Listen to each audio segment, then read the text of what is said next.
now has been a part of the students trying to make change in Howard.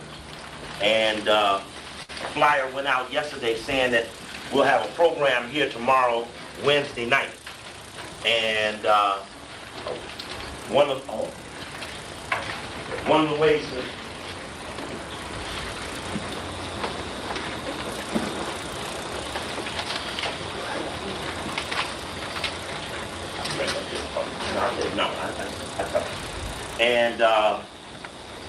so we need to talk about that, and we'll talk about that in a minute. Two is, we left off last week right in the middle of discussion about Tupac and Biggie. And there was footage that we were looking at, one piece in particular from Las Vegas, where we looked at one of the witnesses who alleged to have a seen perpetrator who we saw subsequent to that was assassinated, I think about 6 days later. And we raised the question as to how could it be. And there's several things about this we want to share. I want to go back to that spot. In fact, here's Tupac and Biggie together during the period when they were together. And I want to take this tape back to the Vegas Strip moments after Tupac was shot. And this witness is trying to talk to the police. The police are unsettled by the witness. And this commotion eventually, and fingering, eventually led to the potential witness being assassinated. Then we're going to go up to the night Biggie was shot. And we're going to look at something happening around the car. We're going to look at the press conference where they describe the description of the shooter. Then we're going to look around the edges of the car at some actions, reactions going around the car, and it's instantaneous. If you ain't watching it carefully, you wouldn't notice what was going on around the camera. And then I brought some footage from what'll almost be a month from now. What would this be? What's that, 94? That's 94. This will be the 3rd anniversary. This will be the 3rd anniversary, 30 days from now about. Is it 94? Is that correct? 94? 94. This will be the 3rd anniversary of a terrorist action transacted against Brother Khalid Muhammad. And I'm sure many of you all saw, I was a little late tonight watching Fujimori, who was a Japanese transplant who moved to Peru on the orders of the Rockefeller family. And even though he didn't even live in Peru, they elected him the head of Peru, and the first thing he did was to crack down on the little people in Peru and enacted martial law. A foreign man, became the head of a country. Though he was Japanese, he became the head of Peru. And of course, Shining Path and the other organization, Tupac Amaru, there we go, Tupac Amaru. The 15 members allegedly who were in the compound since December 17th allegedly were assassinated. Japan is on edge because the militaristic act against Japan only makes it vulnerable to retaliation. No one wants to deal with someone in a way that they would get dealt back that way. You choose your terms of endearment. And if someone goes to the sword, then it's guaranteed that they would get the sword. That's why I raised questions about the black community who would repudiate its own militants, knowing that if they don't have the sword, or they don't have the power, or they don't have the will to be the fighters, why would they want a team of bloomer girls? Why would they want a team of religious leaders? Why would they want a team of balloon blowers and not want a militant team along with all those other things that a team of sewers, a team of streetwashers, a team of clothes repairs? Why would you not want a militant operation as well? This is a 20th century quirk. It took 100 years to get a community to believe that it didn't need a military. It took 100 years to convince us that to deal with the white man, we need absolutely nothing to work with. We don't need any think tanks. We don't need any research. We don't even need debate. We don't even need open discussion. Because the relationship with the white man 100 years since then has evolved in a way that only butt naked do we feel that we have the honor and the respect to stand before a white man and advance our race. And of course, there aren't many weapons you can hold butt naked. Don't forget on Saturday at 2 o'clock to 6 o'clock in Baltimore, Reality is going to speak on Reality Speaks, who are holding a conference on COINTELPRO with myself and an ex-FBI agent who, in spite of hearing everything about COINTELPRO, still joined the shit. So we're going to act like he's really so in awe and so against COINTELPRO that he can still go and be employed by the same people. Butt Naked in the FBI was the name of his book, called Eyes of My Soul, Butt Naked. You all know I challenged this man who went to New York and spoke before a Lambe Brass organization and excited the crowd about being anti-Louis Farrakhan and how the FBI don't monitor Farrakhan because he don't do nothing. And then we know that the formula of intelligence is what? What is the component? What is the formula of all intelligence probability scales? Brother Robert. Capability. Strike. Intent plus capability. Intention plus Equal threat. Intentions plus capability equals threat. Now let's go back to 93 and 94 and look at the dawning and the coming strong of Khalid Muhammad and Brother Malik and the Unity Nation, and the whole D.C. was on fire. D.C. probably was not as on fire as it had been since the peace demonstrations of the 60s when they had Operation Merrimack, which was to stop Negroes from drifting downtown and inhibiting business in Washington, D.C.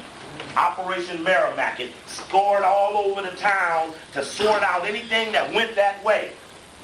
And you remember the student protest of 1993, the taking over the administration building, the fighting to keep Atwater off the board of trustees. At that time, there was even a NEA force, which didn't last either. It could not sustain itself, even though the enemy only got stronger.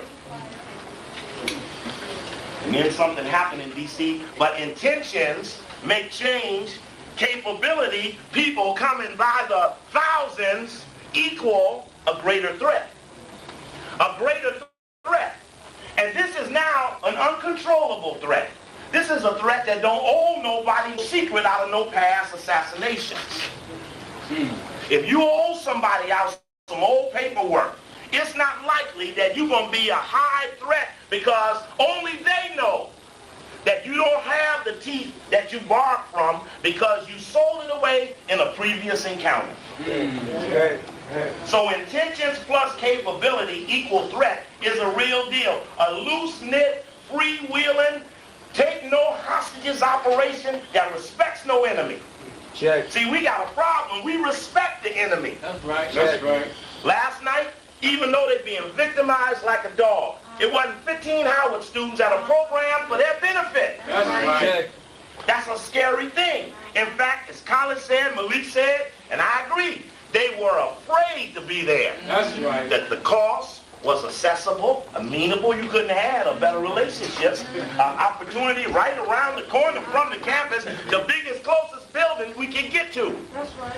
Then the white boys are right around the corner tonight at the other location, and I think much of that police brutality has much to do with the stadium coming down the street, National Public Radio, headquarters down the street, and all these other things that are moving in this way. So the threat potential is high. And under that circumstance, the build-up came. The building up, the playing up, the magnification, the over-magnification to the point that someone would say, I believe it was Jesse Jackson, well, you know, sometimes when you talk a certain way, you got things coming. Sort of type of thing of, you know, you reap what you sow, dog. As if the seeds that he sowed won't come to his doorstep, another man sealed with paperwork from a previous assassination. Dangling on him like the Malcolm X movie could have dangled on others. The dangle wilts the threat potential. The dangle. I dangled. I told you, something was wrong. We got an indicator when Winnie Mandela couldn't speak. And you all know it was right in this room the night before the second Million Man March. I said the only thing I got to look for, I didn't know Brother Colin was going to get to speak, but the only thing I had to look forward to was to hear her cut loose. Because I felt that the other voices had already been tamed. That's right.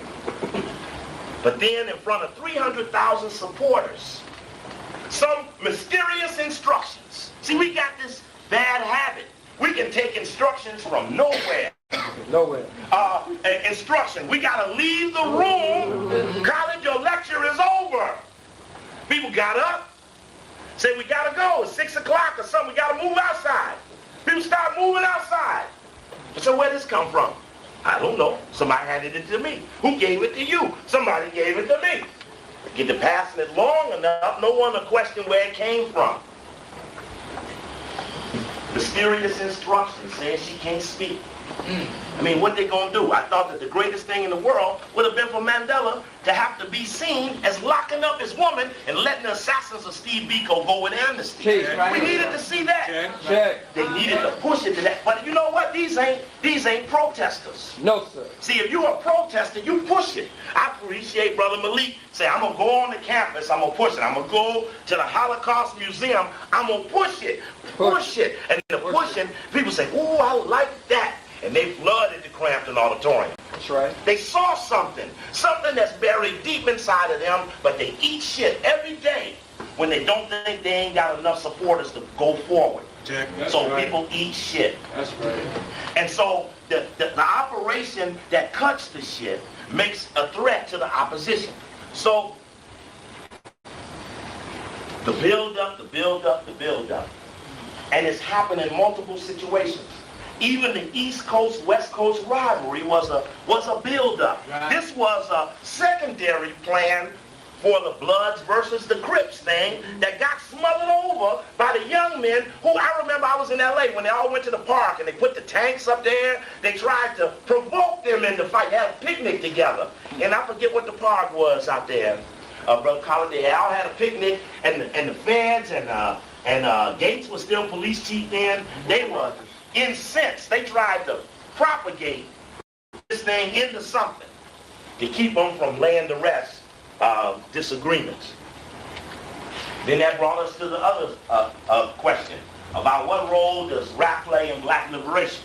And I have had to say that up until this point, in '92 we did the lecture, The Attack on Rap and Other Black Youth. And in that lecture I had schemed that this manifestation of young black men who were creating their own music with limited overhead. Scratch, scratch, scratch, scratch.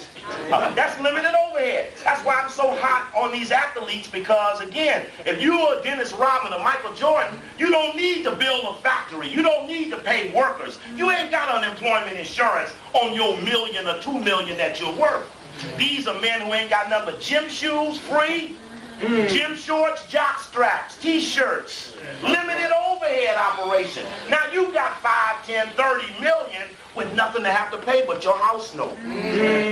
So your money might be greater than another man who might be worth 3 million but got 60 employees and anything could happen to him at any minute. So we've got this misappropriated perception. So now we have, remember it went through with the Public Enemy thing. Over Professor Griff and Chuck D and Jewish people. There you go. And Dintenkopf, who was head of CBS, who jerked them in. They had, Public Enemy didn't get paid for album number 1, didn't get paid for album number 2. They were in court fighting with CBS to get the money. It was about $275,000 per person online. And all they kept doing was dangling it. Well, you know, we still got to go over to the court. Well, okay, sir, we'll hold. They just had a reunion conference, concert a couple of weeks ago in New York, Madison Square Garden. Madison Square Garden with KRS-One, Public Enemy, and DNC, right? And they even brought Griff up with Public Enemy. So it's taken all these years to recover from the initial attack. And then we went in '94 and did it again. This was during the Sister Soldier crisis when what's the boy Clinton pulled Sister Soldier out like a prop at the Jesse Jackson conference on a 4-minute speech about she was at war with white people. And made her renounce that she didn't really mean that. Sure did. And you know they had a secret press conference. They tried to have a secret press conference right over here in the auditorium of the Blackburn Center. They came in and told me, Sister Soldier got a secret press conference tomorrow. And I said, why would we want her to meet in secret with whites? And I told the audience that night, and everybody showed up the next day. They had a huge press conference, and it protected her. So that when they asked her a bad question, the audience hissed and booed in a way that they resented bad dialogue. Don't nobody need to be going away with no whites all alone, like they're going to resolve the dilemma after the whites get through repainting everything they're saying. That's not going to happen. Yeah. So we went through it with Sister Soldier. Sister Soldier's not even a rapper anymore. In other words, there have been casualties on the way to these casualties, but now shooting has become the last option of the hockey. Right. When Zig Brzezinski, we were right over here at the conspiracy to destroy black men. Zig Brzezinski, out of control. Global turmoil to the 21st century. How will the white man deliver on the new federation? Right. He said the predominant threat to the New World Order was what? Young black men. Young black urban males. Now, what is college factor with a young black urban male? What is Malik's factor with a young black urban male? And if it has deep potential, then we needed our own intelligence analysis to have forecast the fact that we were ringing the bell in such a way that we had to take a deeper precautionary context. But then we're not necessarily all unified on the end part of the game. Opening, closing, middle. We did Revolution 101. And that was an excellent lecture you did for Reality Speaks on Revolution in Baltimore that night. Had some good science in it. Check. Good science categories, revolution, what you do, when you do that. You up there in the lounge one night, back in the winter or something, not too long ago. You was there, Scotty was there.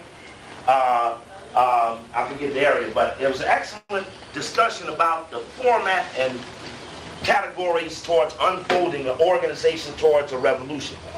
And the bottom line is, all our end games are not the same. People do not perceive all of the same endings. We ain't never had a conference on the end of what ills us. Ain't nobody ever saw it through that far. Ain't nobody ever felt that, because when you get close enough to them, they tell you, well, you know, America will overwhelm you. How can you talk to America like that and be tax exempt? Yeah, how we gonna get a grant when you're talking like that?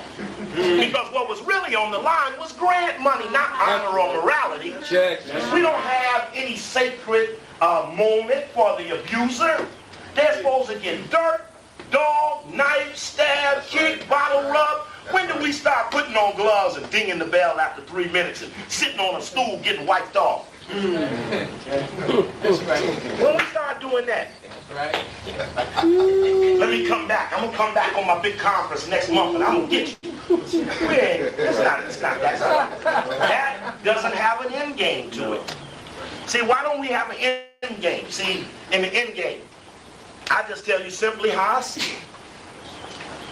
In a chess match, you got all sorts of players when the game starts. In the beginning of the game, you use your pawns to take control of the board. Anybody here play chess? Anybody here play chess? If you use your pawns effectively to link them together to get control of the board the way you want to fight, your middle game will unfold about the way you want it.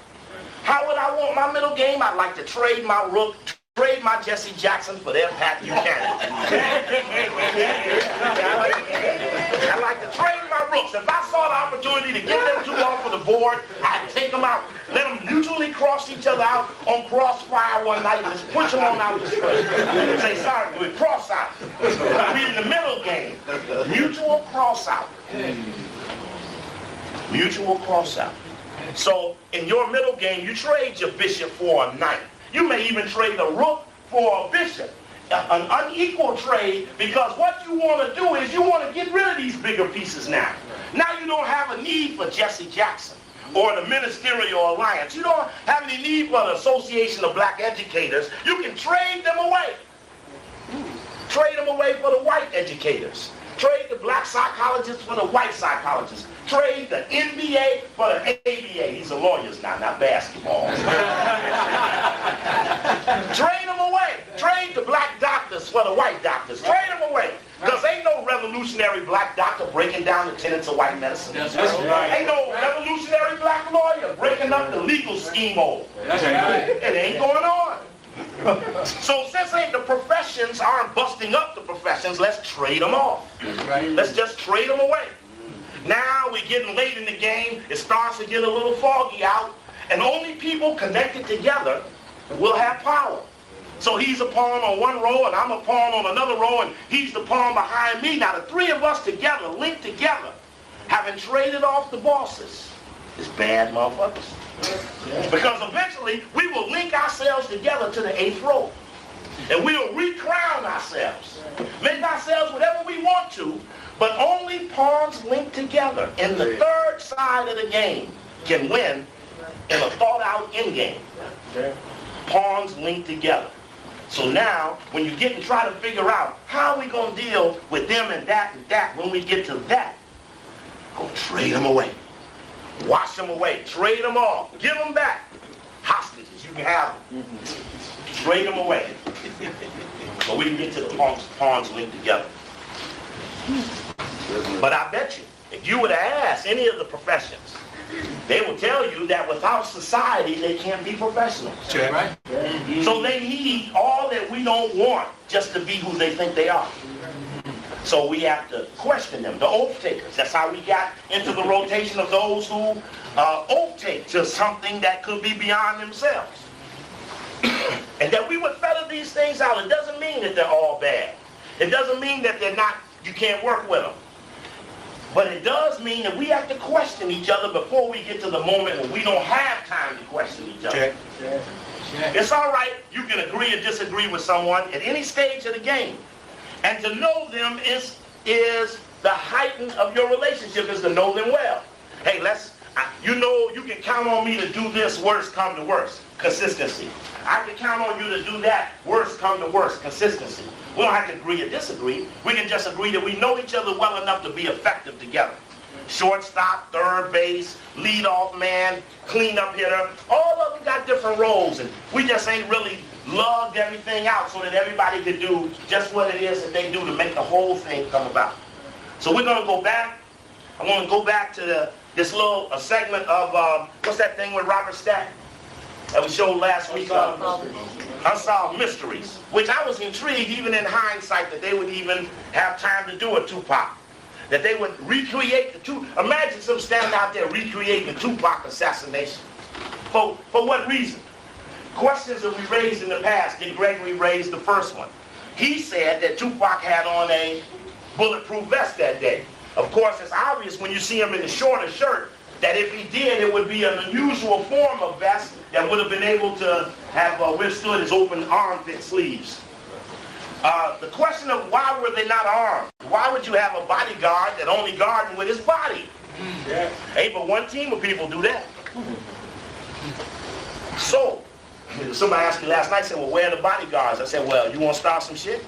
The question was, well, I don't see nobody in the door. I said, that don't mean it ain't heaters in the room. So we just decided if somebody come in with the gun, they pull it out, we shoot them.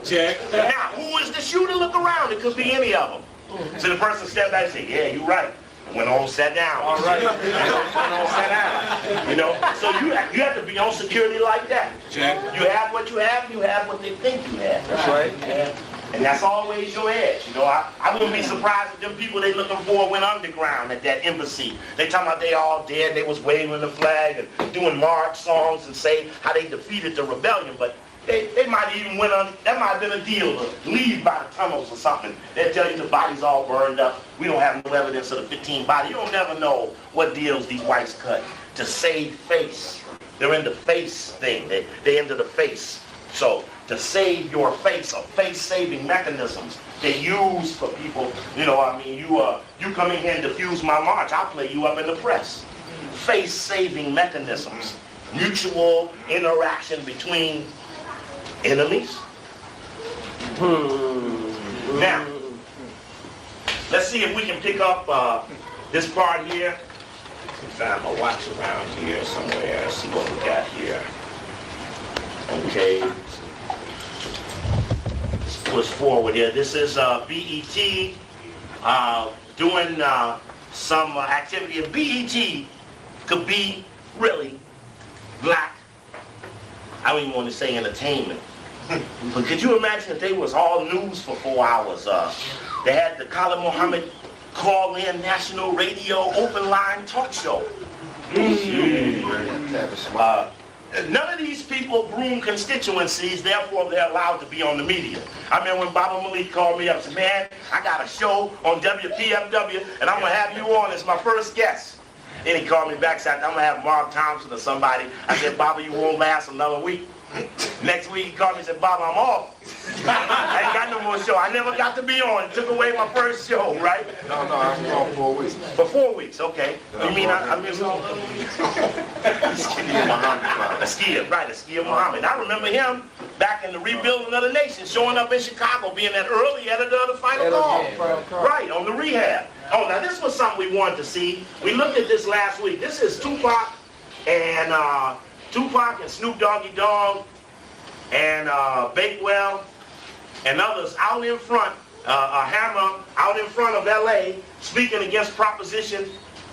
Rappers Snoop Doggy Dogg, Tupac Shakur, and... Of course, I don't have amplification, so it's the best we can do. We got to get out there and vote.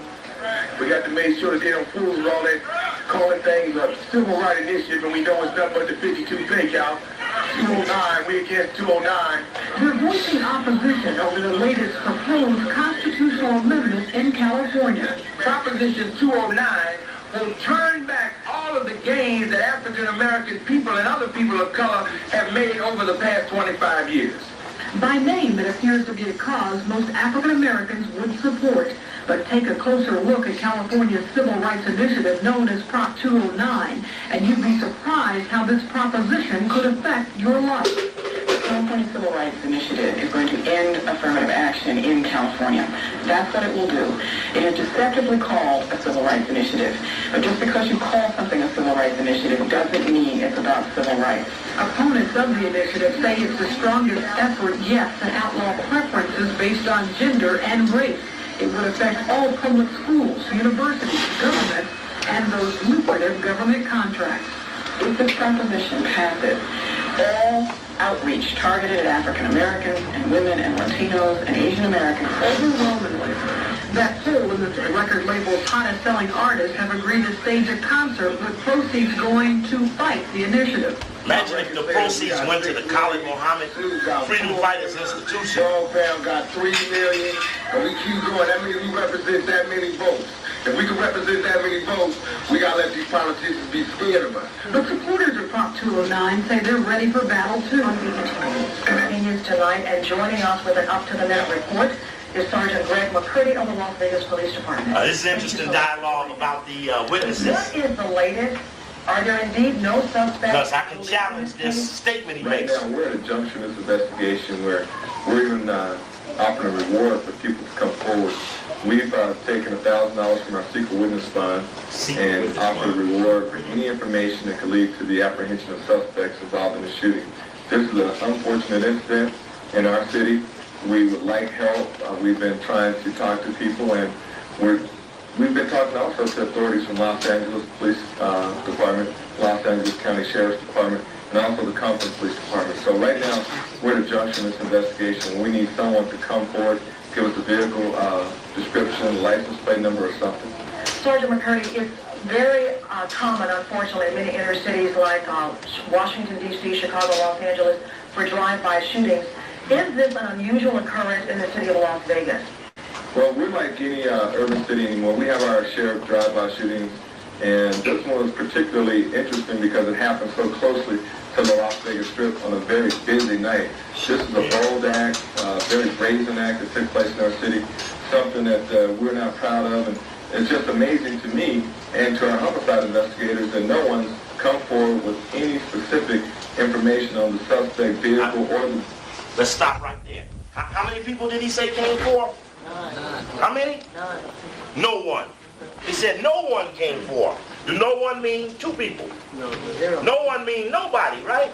Now that strikes me as strange because we know we had a footage of the witness right there, right after it happened, standing right there doing what? Testifying, being interviewed. Say, I saw him, and he's nervous, and they put that camera right up on him. But how many people did he say? And in fact, even after they killed that witness, 2 more people said that they too tried to identify the shooters that night. And what happened?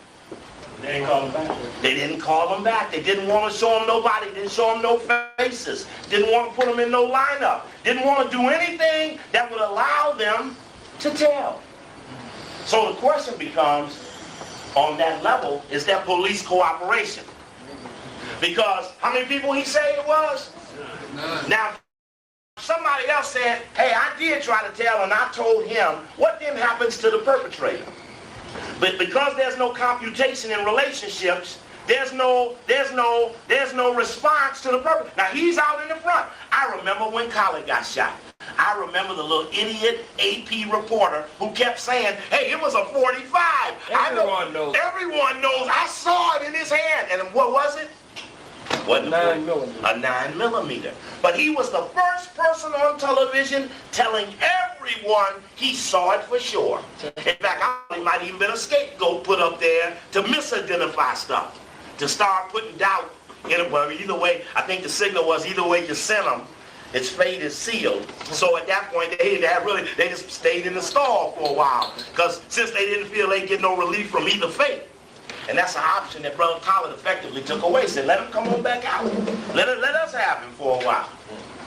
And but he was the first one, and the press magnified this man. What's it, Thomas? So I've been trying to, sometimes you be out, you be looking for these people showing up at other things.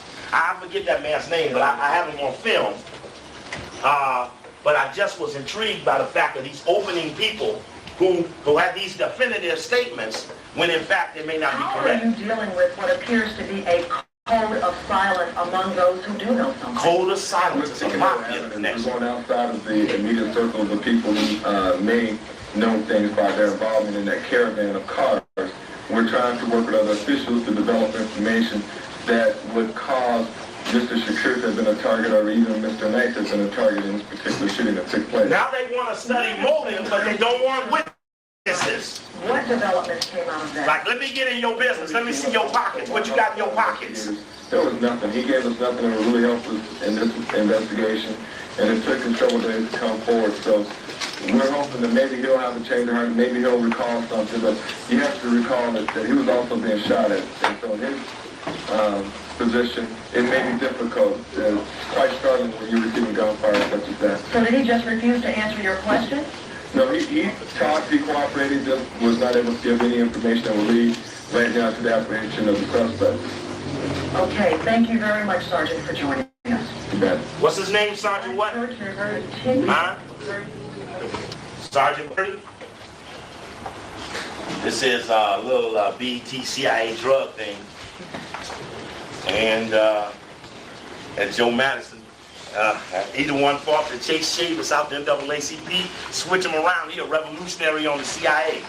He be on in the morning, and Ali Nora be on in the afternoon. They're on the same station, mutually crossing each other out. They're a bishop for a night. Yeah. This is Tupac playing with the ancestors again. I told y'all about this last week.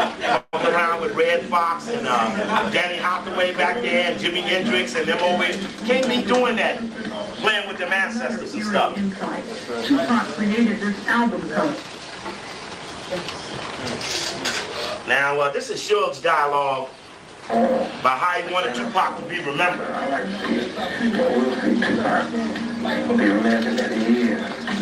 And as a personal Marvin Gaye. his best friend, the record executive has now tattooed Tupac's name on his arm. Yeah, he only gave his mother that money. Huh? You know Suge? You know Suge? Yeah, me neither.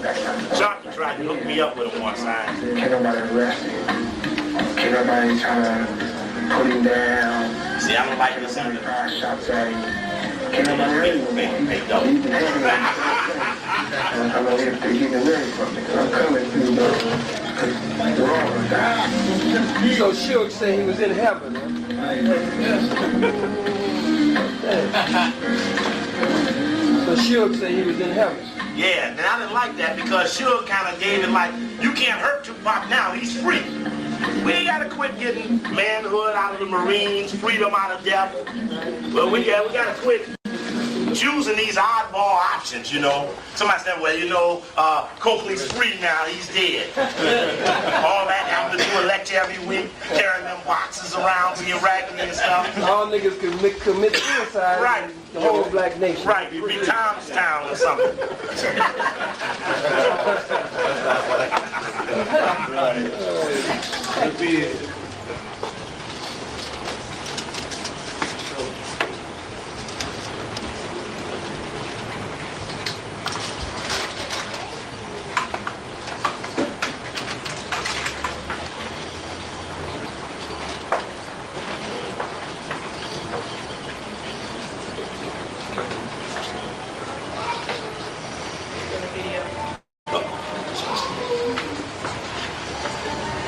Yeah, I want to get, what we're trying to get here is add Tupac on it over and over again.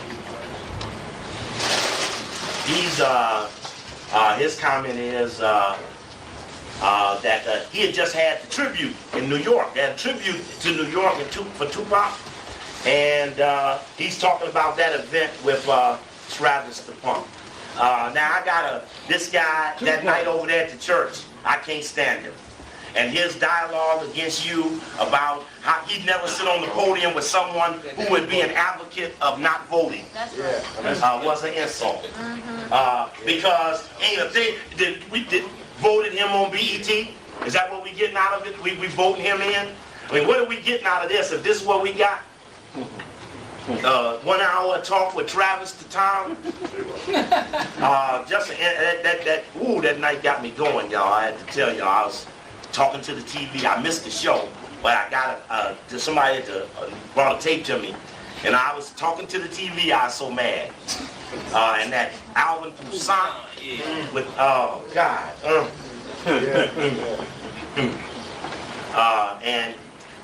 This is saying how Tupac was with Digital Underground, making juice, this and that. I just got to get this to the spot where, I think it's coming up right now, where we walk into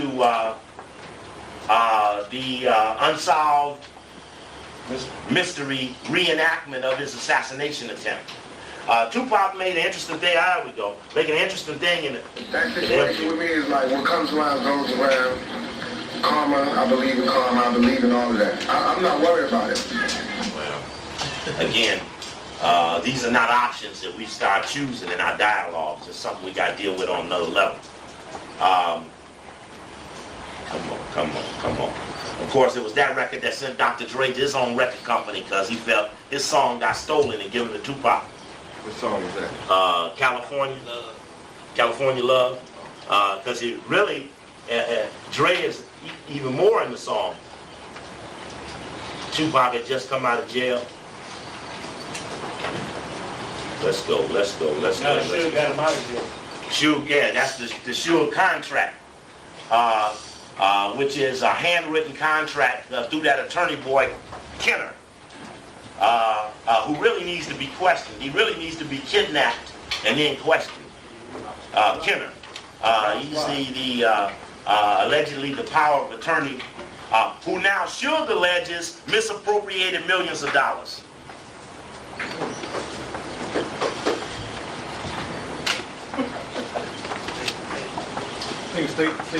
Tape.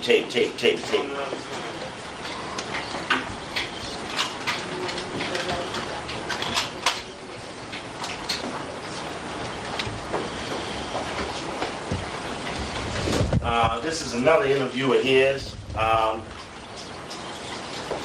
Thanks, Brother Bruce. Yeah, I really need to clean these all down. Clean these all down to a single tape. It says, from the car to the fight in the casino. The investigation into Shakur's murder has become a tangle of chilling speculation and conflicting theories. For Unsolved Mysteries to do the reenactment, who did the testimony? Since Unsolved Mystery wasn't on that corner, Who told them that the shooter went like this and went like that and got out the car, stood over the car? How you gonna do a reenactment without a script? Huh? Right, and that the girls were in the whole scenario. And imagine someone come to you and say, hey, look, I need you to act in this little film I'm shooting, reenacting the Tupac, and then somebody standing there with a script directing this reenactment. You can't do that without an understanding. And so that becomes a mystery on the unsolved mystery. We can start solving them. We just got to figure out what the real mystery is. Knight took off in the opposite direction. Now this is interesting too. Why did Suge Knight go in the opposite direction? After the shooting, he drove in the opposite direction for a mile before he just drove up to a casino. What did he do in the 8 blocks going in the opposite direction? And would you not have drove your car since you weren't injured after the car? He finally stopped in front of a casino 1 mile away. Tupac Shakur was in critical condition. Shot in the chest, in the hip, and in the hand. Suge Knight had escaped with a slight bullet graze in the temple. I would like to examine that wound. Slight bullet graze in the temple. Where's the temple area? Right here? Okay. So he's on the side of Tupac. Did he have his head turned? Looking. Then did the grazed bullet go out the other window?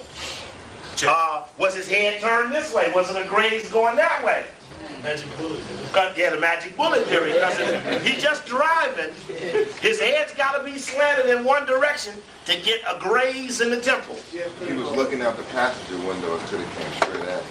Been looking out the passenger window and they could have come straight across him. Right. Right, just by an inch it would have missed him. And that's why I would like to examine. Very hard. It still I'm doesn't. talking about a matter of an inch. It still doesn't break down, because if that is the case, then Suge Knight would have Suge Knight would have been hit. If it was coming in and he was looking out, the bullet going No, down. it could have come across his face. Like I'm looking out the passenger side and I'm looking like this, or I'm doing this or that. It could have, but I question that, because your face would literally have to be straight even with the shot. Not a slight tilt, because it could graze the front of your head and go in the back of your head. If you just slightly dent it. The other point to that is, if you are trying to kill an operation, because he went and got Tupac out of jail. Some of these guys, Warren G and others, they was just made. So the question becomes, when you want to kill an operation, why would you not want to kill the main man, the maker of the men, and end up shooting just one of the men he made, or that was made along with him? Because I wouldn't say Tupac just made it, being with Suge. But the point of it is, if you're really stepping on an organization, or why lead a perpetrator? And it's Suge the one that hung old boy out the, what's his name, a white boy, yeah, hung him out the balcony. It's Suge who Dr. Dre said stood him down. It's Suge who everybody say threatened with the strong arm. Why is it that Suge wasn't moved on? Because it seems so to me, if you left him living, all he would do is come for you. And if you had the time to kill him and get away, what did it mean just to lean over and get the other guy? I don't know. Did he run out of bullets? I don't know. I don't know. And what the other cars do? And that's the interesting, because behind them, Police say only one person offered a glimmer of here goes the witness. This is the witness then. Car behind him. Here, one of Tupac's backup singers was riding in the car directly behind Suge and Tupac. He told police that night that he could do a photo lineup, pick out the gunman from a photo lineup. How many witnesses that the police sergeant say they had? How many? No one. And then he made a point about Suge coming in days later. Where we at now? How long ago is this? An hour, 2 hours, 10 hours? We're talking about within 3 hours, maybe 2 hours, maybe 1 hour, maybe within 30 minutes. But brother man on the point, want to look in everybody's pockets for a motive when he ain't even doing the crime scene move. No one. I found no one. What about the girls they was talking to? The two girls have never materialized, whether that was real or unreal. The key thing is whoever the shooters were had to know the route. Because you got 10 cars in a row, you just gonna see the 10 cars and drive up on the side of them? And what was it, a 3-lane drive? Because you got the women on this lane, you got them in this lane, where the shooter at? He getting out of car in this lane. Is he on the sidewalk? He in the parking spot? What, is this a 4-lane highway? You been to Vegas? Except for on the strip, it ain't wide around Vegas. I mean, it's open, but it ain't no 4-lane, 3-lane things running around off the strip. I don't even think the strip is 3 lanes. It might be 3 lanes. Big. I know that. You know, they put the meridian in the middle now. They closed the center off. They put this long enclosed thing for the main street. So then you got these streets going on the side of the center street. And I remember where the Luxor and the what's the other one with the lion, MGM, are facing each other, and that's that one big streets that run up through there. And I think it's 4 lanes, but 2 on each side with just a turning lane. Extra, that turning lane like you use here. Anyway, that needs to be assessed. I've gotten a hold of a fireman that showed up at the scene. Apparently not accepted. Let's go back to this gentleman here. Notice how he's getting fingered. He's getting fingered. Turn of events. Biggie Small, a.k.a. Notorious B.I.G., was himself gunned down shortly after leaving a party in Los Angeles. The similarities between his death and Tupac Shakur's are impossible to ignore. Like Tupac, Smalls had been attending a highly publicized event. He too was in the passenger seat of his car when another vehicle pulled alongside and an unknown gunman opened fire. And as in the Shakur case, eyewitnesses have been unable or perhaps unwilling to provide much information. Despite the similarities, which was not true either. Speculation that the attack on Smalls was retaliation for Shakur's murder. Police have yet to find a direct connection between the two shooters. Despite The one who was killed. Oh, yeah. Matula was only Tupac's spiritual father. But that was the real Matula Shakur's biological son. I don't mean Matula Shakur, I mean Sekou Odinga. Okay. D. And I didn't have the thing to freeze it, because they didn't read that article. He was the best bet. He was right behind the car when it happened, and he said he could identify. He believed he could identify the gunman. And now Fuller is dead, and they don't have that anymore. Authorities have always maintained that Fuller was the only eyewitness willing to talk. However, just 2 weeks ago, 2 other members of Tupac's entourage claimed they told police from the beginning that they had a clear view of the shooter. From the beginning? They say police never asked them to view a photo lineup. The police say the men initially denied seeing the shooter, but have now re-interviewed him. Ironically, in one of Not just going through the reenactment. He's doing something that brother was saying about being in the back seat. He said something in the remarks of, well, I was in the back seat, but they never really let you hear what he was saying. Correct. And that's interesting. I wonder who it was that actually shot the video that they worked off of. Right. Who shot that video? Because it might have been those other people might have also been in there. This little piece here is just a little side piece. This is about bone meal that's fed to cattle that have people eat the bone meal and get this strange disease. Then they found out that, like mad cow disease, and found out that the organic vegetables, the organic growers take the bone meal and pour it on the organic stuff, the fruits and vegetables, and found out that all these people were dying coming up off the bone meal.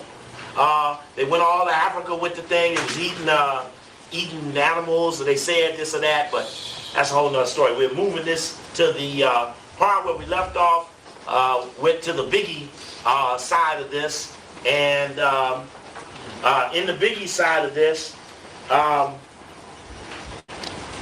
the car is shown, and then you're going to see, this is only going to happen quickly, you're going to see 3 individuals walk past the car and turn their heads so that the camera doesn't show their face. Check. And I don't have the slow motion thing. Different place, and it got so wild. To show you now, this is BET lady saying, we just had a party. We just had a party in LA, and it wasn't no shooting. It ain't that these parties have shootings at them naturally. Basketball tournament over the weekend to raise money for sickle cell anemia. This is during the Biggie shooting weekend. Nate was there. Warren G was there representing the West. And they were kicking it with Humpty and Mace from the East. They raised a lot of money for sickle cell anemia. It proved an important point that we can't. See, that's what hurts me about being irrelevant. The managers taking them to relevant fundraisers. Thank you, Angelique. Well, besides scoop on It's going to be so hard and so should bad know. on under here. That with sickle cell and helping a doctor they never met. Knight sit there talking about Tupac is up in heaven. He's supposed to be such a gangster. Right. With heaven. Yeah, I don't get it. In prison last month, Tupac asked the question on lack of by brothers, getting the into heaven a for fight G. hours before Tupac's headquarters was shot.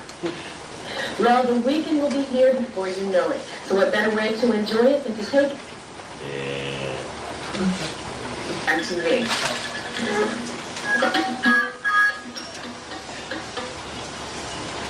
Let's go in. This is coming up on the description of the shooter and the press conference held by the LAPD. Here we go. Rap Artist of the Year at the Billboard Awards in 1995. Wallace was considered a rival of rapper Tupac Shakur, who was fatally shot in Las Vegas in September. All they needed was an excuse. Sorry, talk loud. All they needed was an excuse. Yeah.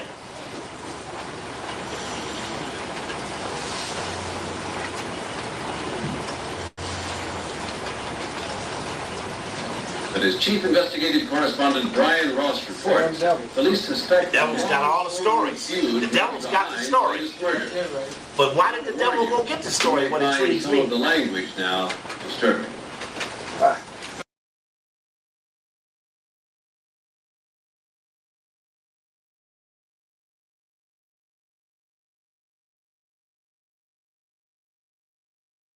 Christopher Wallace, who in just a few years went from dealing crack on the street corners of Brooklyn to sipping champagne in a mansion in the suburbs as the rap recording artist known as Notorious B.I.G. or Biggie Small.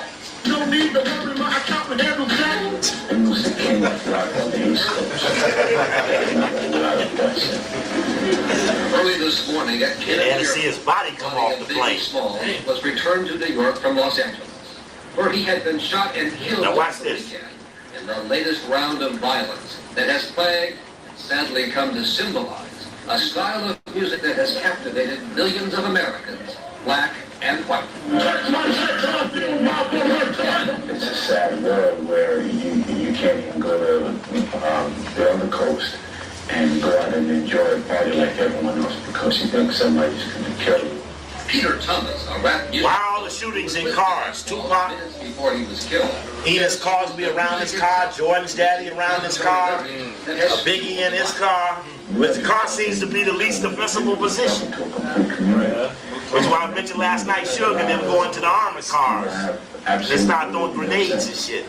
Doing Old Glory, putting the fire underneath the car. Biggie Small's murder follows by 6 months, almost to the day, the remarkably similar killing in Las Vegas of Tupac Shakur, an equally big name in the world of rap music, who it turns out was a bitter rival of Biggie Small, and whose band, investigators believe, may have been responsible for the murder of Biggie Small.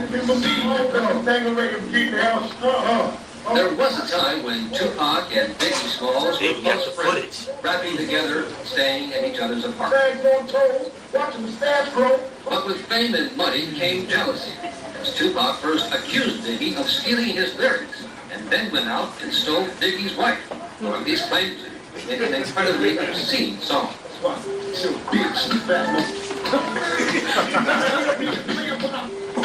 And in 1994, Tupac robbed building and shot 5 times, including one in the testimony. Tupac publicly blamed Biggie Small. And what security was it Tupac had then? And recorded a music video You notice the security? which he confronted the actor will resemble Biggie Smalls. Please don't kill me. It was the beginning of what was portrayed and hyped as a blood feud between Tupac and his people on the West Coast and Biggie and his people on the East Coast. Whether or not it was true, it sold millions of CDs and tapes. Biggie Smalls talked about it for a program to be broadcast this week on Black Entertainment Television. We two individual people, we raised a coastal beef. You know what I'm saying? One man against one man made a whole West Coast hate a whole East Coast and vice versa. All along, Biggie Smalls, even as he was making it to the top, named New Artist of the Year by Source Magazine, never forgot what he learned on the streets of Brooklyn, as he said on a Miramax documentary, Rhyme and Reason. Anybody see that? I saw it. I got it on tape. In fact, in the last few years, he had been arrested in both New might like York to look and at New it. Jersey Wow. on weapons and assault charges, including one alleged murder on 2 autograph stickers with a baseball bat. And they gun there with flash at night. What's the difference? You know what I'm saying? So it's blah, blah, blah, blah, 7 o'clock in the afternoon. Murderers wake up dead. Talking about his music in a recent interview, Biggie said he was trying to get away from his tough guy image with a new album due later this month called Life After Death. They operate on nowhere, you know what I'm saying? And if you thought the first album was a fluke, hold your head.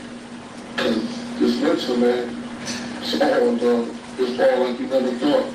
Yeah, First album was called Life After Death, and we ain't taking no prisoners. In the last days of his life, Biggie Smalls had gone to Los Angeles, Tupac's home turf, creating such a commotion that he and his entourage were kicked out of the Four Seasons Hotel. On Friday night, he was a presenter at the Soul Train Music Awards. What's up, Let me Cap? just stop that 1 second, because others have said, and supposedly this is in the Wall Street Journal article, that the feds had something to do with getting them kicked out of the hotel. That the FBI that was trailing them had done something to facilitate getting them out of there, to move them to a spot, I guess, where they wanted them. And I don't know where it was they moved to. Anybody familiar with that? Nobody? All right. Heard by a West Coast audience. Throughout the weekend, Primetime has learned, Biggie Smalls' every move in Los Angeles was being tracked by an undercover team of agents from a federal task force here in New York, investigating alleged ties between some of Biggie's business associates and the New York Genovese Mafia family. It was the... Where the Genovese Mafia family from? And where were they at? So now you got FBI getting on plane, procuring a hotel, procuring planes, procuring food. We ain't even talking about the LA FBI office picking him up on coverage. We're talking about the New York FBI going to LA. It's not likely that you cross jurisdictions. But then they said it was a special FBI task force, which only then only had to mean that this so-called, I saw this, the special FBI task force had to be so secret that members of the FBI didn't know it existed. And the Genovese Mafia, when they was doing John Gotti, in fact, last week they had the boy on, the bull, who was knocking out Gotti. You ever hear him mention Genovese as a rival, or thriving? In fact, so now we got a black man being accused of being a gangster with no white people in it. I mean, we ain't even heard what the schemo was around the cycle of this so-called interaction between forces. But they chasing the brother for this.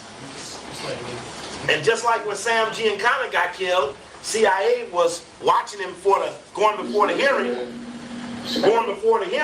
They drive away when they hear a mysterious noise. Night, he was a presenter at the Soul Train And he gets shot while they drive away.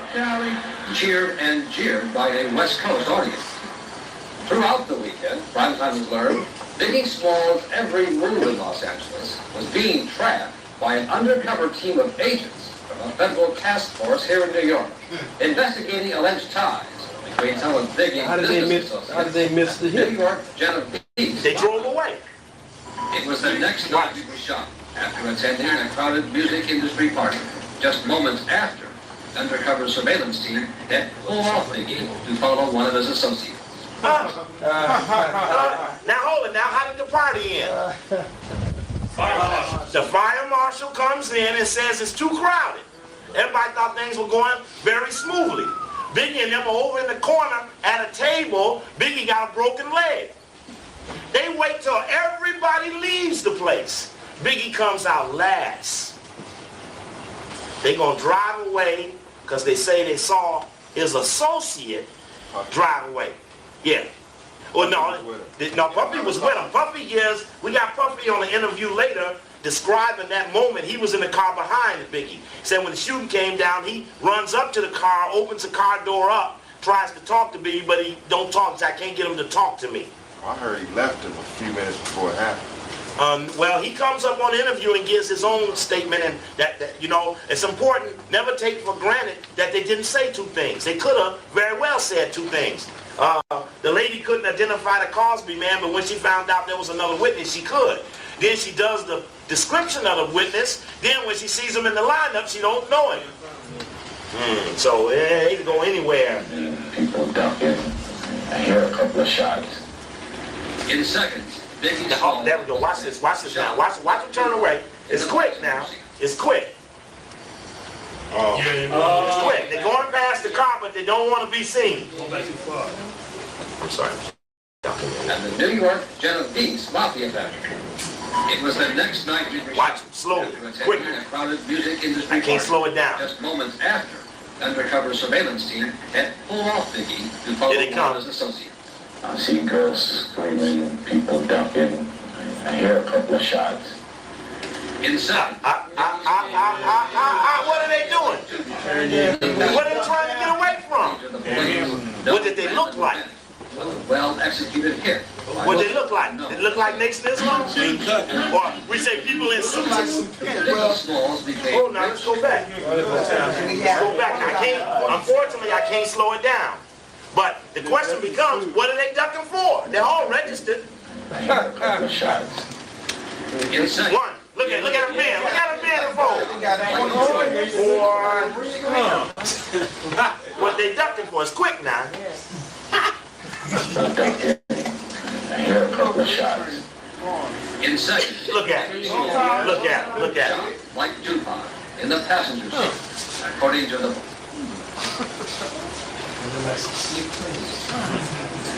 In seconds. Let's see that little short guy. Shot. Scoots past like, In the passenger seat. Where is he coming up from? huh? Where are they coming from?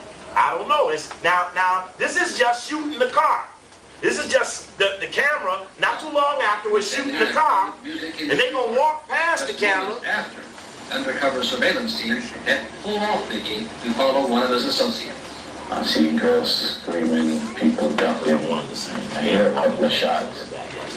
In seconds, Biggie Smalls was dead. Was they crying? Was they sad? In the passenger seat. Was they mourning? According to the police, no random event, but a well-executed hit by a still unknown assailant. Biggie Smalls became rich and famous, a business that celebrates excess in violence. When I was dead broke, man, I couldn't picture it. 50-inch screen, money green on the sofa. Got two rides, the limousine with the chauffeur. He died at the age of 24. Damn right, I like the life I live. Cause I went from negative to positive and so. And if you don't know, now you know, you know. Investigators tell ABC News that unlike the murder of Tupac Shakur, there are eyewitnesses who are willing to talk. Police are preparing a composite sketch of a possible suspect. Oh, now sketching the suspect comes up. Now, Out of the box. Now you gotta notice how fast the whites got on this. But they had no one. Sicking their best people on it. The trigger. On Wednesday, they used a crime America's Most Wanted. And reported that That looks like the short guy. the Soul Train Awards and by chance videotaped. I'm gonna go back.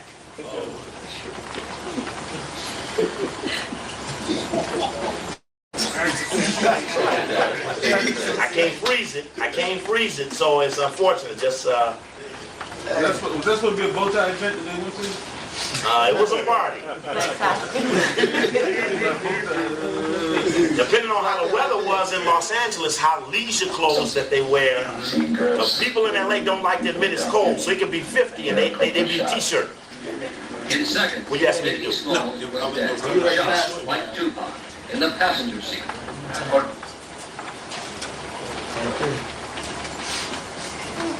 I need to show it here. Hold on. In seconds, Biggie Smalls was dead, shot like Tupac in the The shortest guy. according to the police. I like the shortest guy. Now I'm gonna put this out in LA, and I'm gonna ask for him. Somebody will find him, because the guy who had the gun out at the park the day before you were shot at, we showed him out. Say, I think he got a gun. They brought him to the Good Life and Change down there. Brother David. That was the whole thing started. He was the big brother, because they almost started a whole other thing. Just moments after, undercover surveillance team had pulled off Biggie to follow one of his associates. I've seen girls screaming. Short of them. And I'm gonna show it this way here a second. Shots.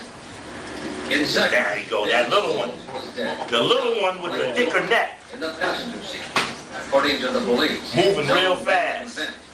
Well-executed hit while still unknown assailant. Another thing, you need to call in all the bodyguards. Let's call in everybody who was bodyguarding that day. This is the Everybody got, a lot of people got paid to bodyguard, didn't bodyguard nothing. He died at the age of 24. What's so funny he's saying? No, it's hilarious. What station is that right here? This is MTV right here. In a car in Los Angeles, the LAPD released sketches of the man they think pulled the trigger. On Wednesday, the Houston Chronicle reported that cops got a break when a tipster called the TV true crime show America's Most Wanted and reported that some Houston residents visiting LA to see the Soul Train Awards had by chance videotaped Biggie's murder and the face of his killer. That videotape was confiscated by police on March 18th. Chris Connolly was at the LAPD press conference and he filed this report. Why don't they show that Police today thing? confirmed that they are in possession of a videotape. This is they don't actually show the press conference. They don't have this big drawing. On a visit to Los Angeles. Yes, They stressed that the composite sketch of the prime suspect in Biggie Smalls' murder is not based on that videotape. It's based instead on the eyewitness accounts, face-to-face accounts of 2 of the 5 people who were riding in Biggie Smalls' GMC Suburban when he was gunned down.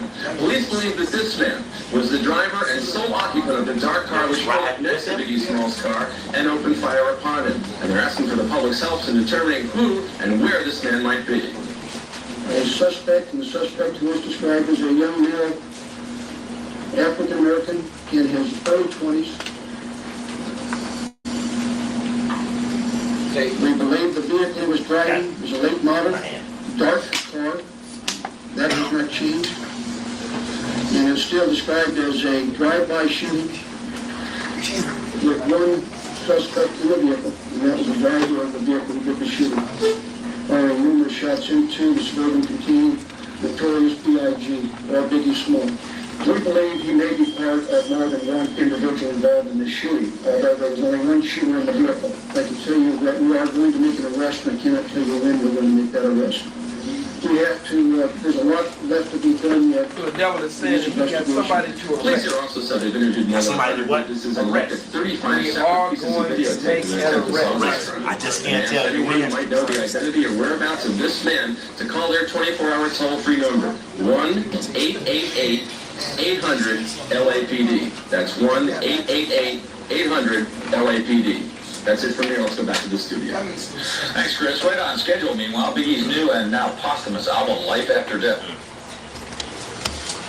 Remember, the picture's not based on the videotape. Picture's not based on the That makes no sense at all. Hey, Right. they don't never make no sense. Thank you, baby. Thank you. They don't make any sense ever. And they said 2 out of 5 identified as that as such. But they even said that the 2 were in the car. That the 2 out of 5 in the car with Biggie. Is that what they said? Yeah. Right. Yeah. And when you hear the, I really wasn't gonna do it, but when you hear the Buffy give his description of the moment.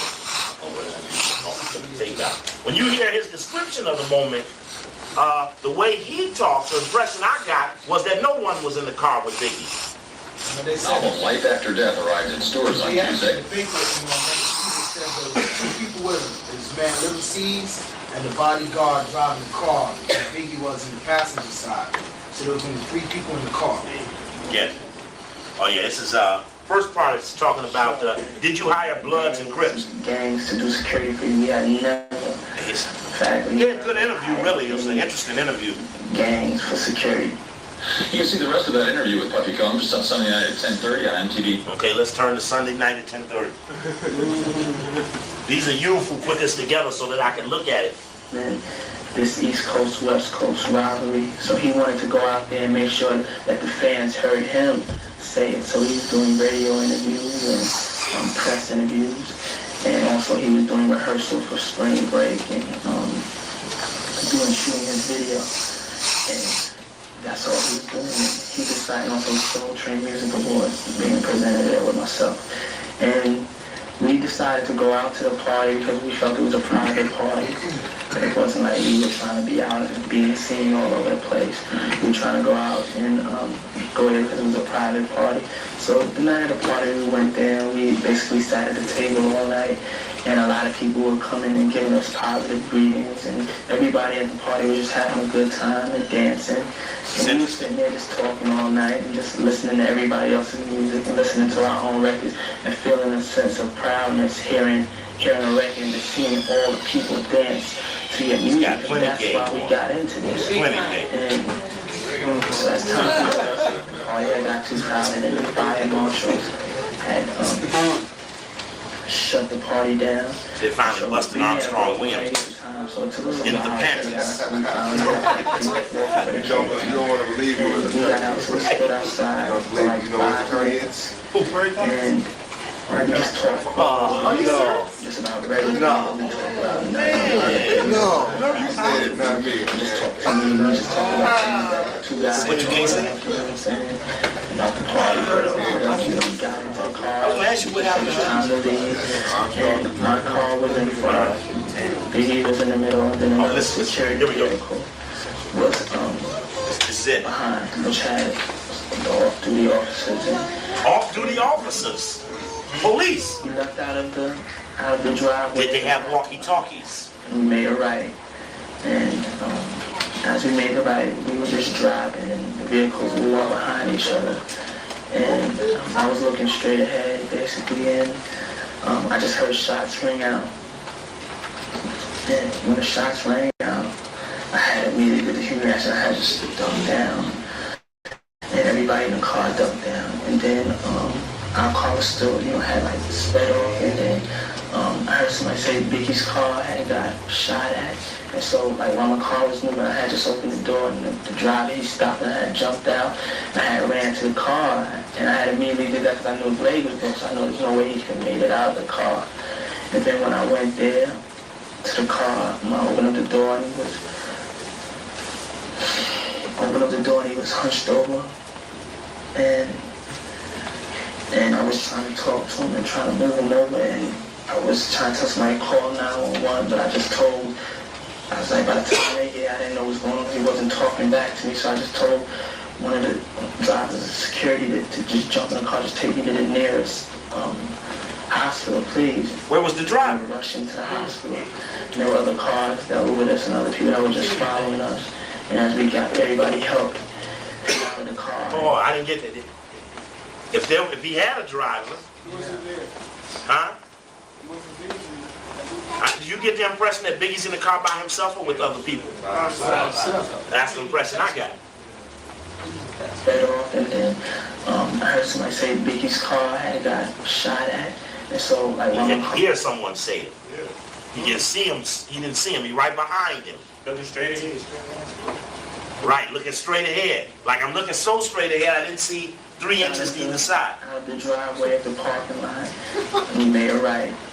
And as we made the right, we were just driving, and the vehicles were all behind each other. And I was looking straight ahead, basically, and I just heard shots ring out. And when the shots rang out, I had immediately the human reaction. I had just ducked down, and everybody in the car ducked down. And then our car still, had like sped off, and then I heard somebody say Biggie's car had... Oh, he said like the car kind of like sped off. He heard that the car was shot. He heard someone speed off. I thought the car was said he heard shots, then now he's hearing that the car sped off, then he's hearing that somebody shot Biggie's car. Right, he ain't seen nothing. But between that, he ducked. It almost sounds like he talking like he wasn't there or he ain't seen nothing.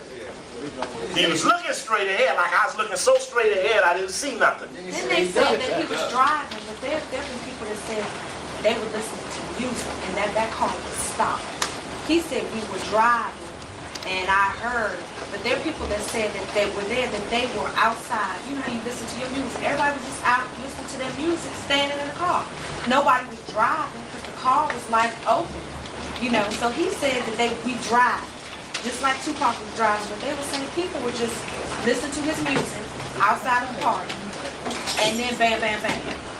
They weren't even driving. So now, were they driving or was the car stopped? Yeah, because he doesn't even describe the car coming up on the left side or the right side. Or this shit is real fuzzy-wuzzy, you know? Plus, if he out front, it's a fire marshal. Okay, where you driving to? He's like already out front. All the players getting killed, but the managers got immunity. I'm sorry, sister, I mean cut you off. No, I just meant... Yeah, but that's He interesting. was in front of the place. Okay, he's driving. He drives away from the place. Why didn't he get shot away from the place he was driving? Because they said his car was there and everybody was congregating and they were listening. This I read in the paper, and they were listening to his new music stuff, which would lead you to believe there's no one in the car because everybody's out listening, except for him because his leg is broken. Everybody else was supposedly congregating around the car listening to his music. Now remember And the he shot. said they drive. Right, and the shot I guess we see of the car is in front of the hospital. That shot with the car being taped, you know, with the tape around the car, the police tape. Remember we see the pic when the people turn away? That car must have been at the hospital. Because it couldn't have been at the scene.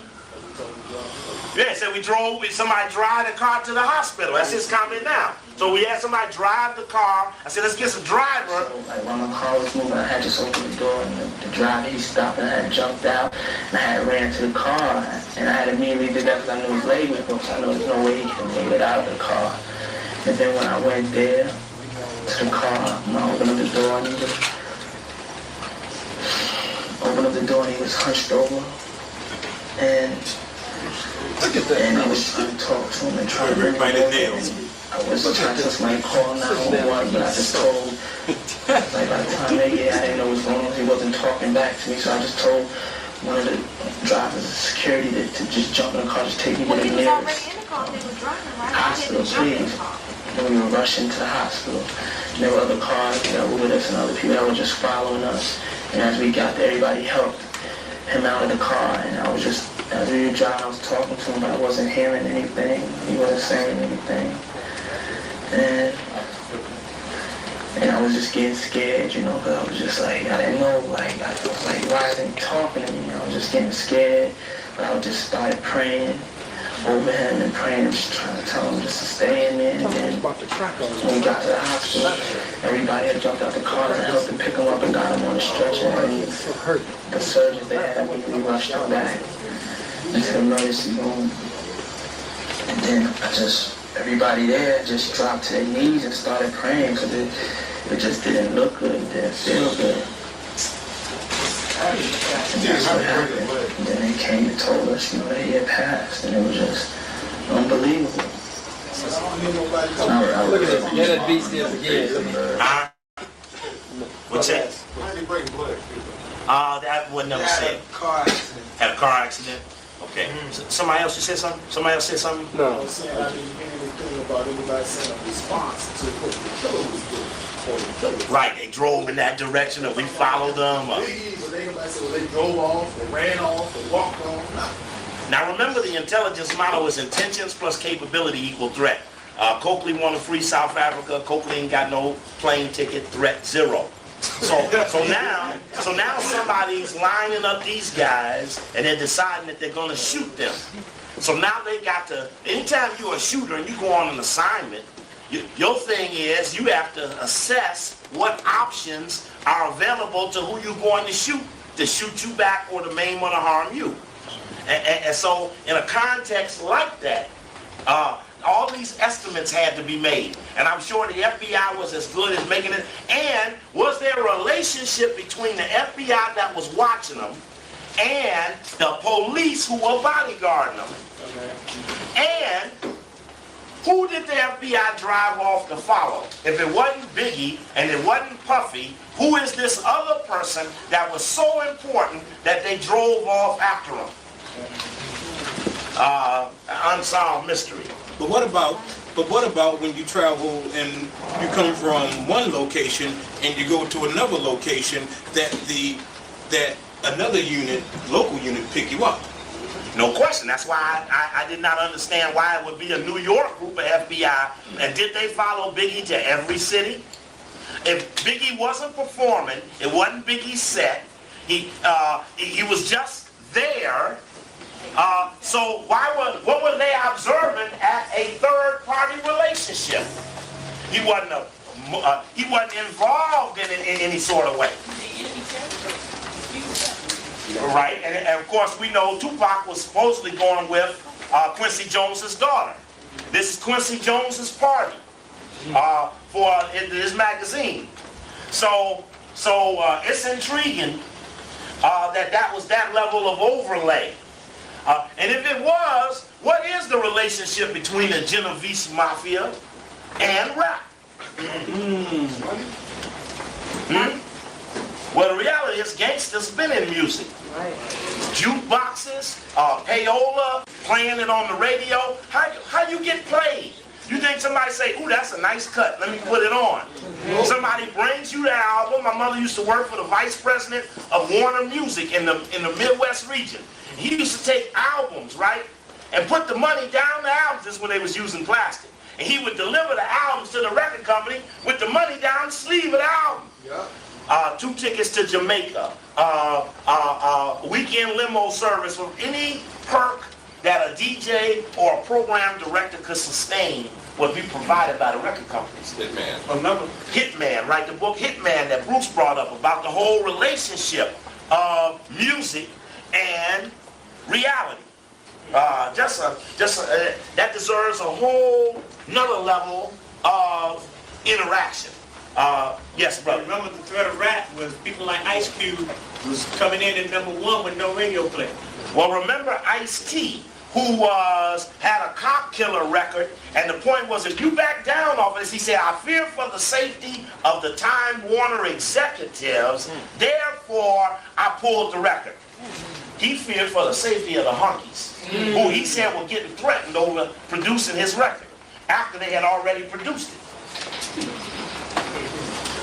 So you see more of him in movies than records. I mean, you got to look at all these relationships have killed. The records have killed the relationships between the men and their music. Q more in the movies, now they're making music. Q, #1 movie. He got a snake chasing his ass. He thought it was just a movie. #1 movie for 2 weeks. Anaconda. You heard his new album? Huh? You heard his new album? No. West Side Connection? No. All gangsters. Talking gangsterism? All West Coast gangsters. Playing into the... Totally.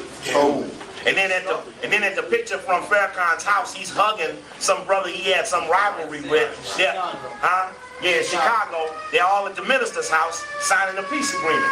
Now, one thing you don't want to get caught doing when somebody warring on you is signing some treaty with unknown parties. I'm going to sign a peace treaty to be peaceful. I'm being attacked.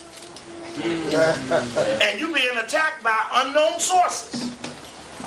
Things you ain't, how come they wouldn't put money at, each one of them throw $1,000 to make a posse to hunt down the murderers? I told you all, Negroes don't want to hunt perpetrators. The hunt. The power is in the hunt. To hunt down these people. And there's weight in the hunt because people who smell the foxes near their tail begin to talk and sing and tweet and fly. And I remember the situation around college when people who didn't feel they had the answer started talking. because they can smell the foxes on their tail. And rather than be bit as a rabbit, they start talking like a turtle. I didn't know nothing. I was asleep. I was in another room. I don't remember this. They never told me till the next day. Okay. Yeah. Check. Check. That was Mr. Farrakhan saying he didn't know Collar had been shot until the day after. He was locked in prayer or meditation or something, which is a plausibly denied. But as the fox got near his tail, he started talking. I mean, bring Eric Muhammad to Chicago. Let's talk about this Coakley and this other thing with this assassination. I want to know everything that they're saying about this. That's not no worry to anybody, really. And I remember so distinctly that first weekend there was much tension. And I remember the minister goes to Vegas. Well, we in LA, the minister goes to Vegas, and Irv Rubin of the JDL, the military arm of the ADL, who was at the Riverside College that day, and in a key piece of film, with Collard confronting them, the one boy who eventually had the little penknife on him is drawing back like he's going to go to his coat as Collard walks up to him, right out in front of the venue at Riverside College. And that was a very intriguing moment. Let's walk around. I would never want you to underestimate what it means to terrorize someone at a lecture.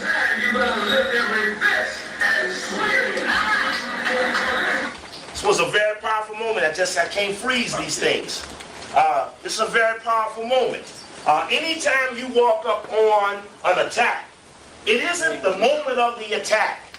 It isn't the moment of the attack that becomes your primary focus, but all those things around the attack, even the pre-moments. Check. The pre-moments are as important as the moment, because the moment is just maybe 5 or 6 or 7 pre-moments down the setup process.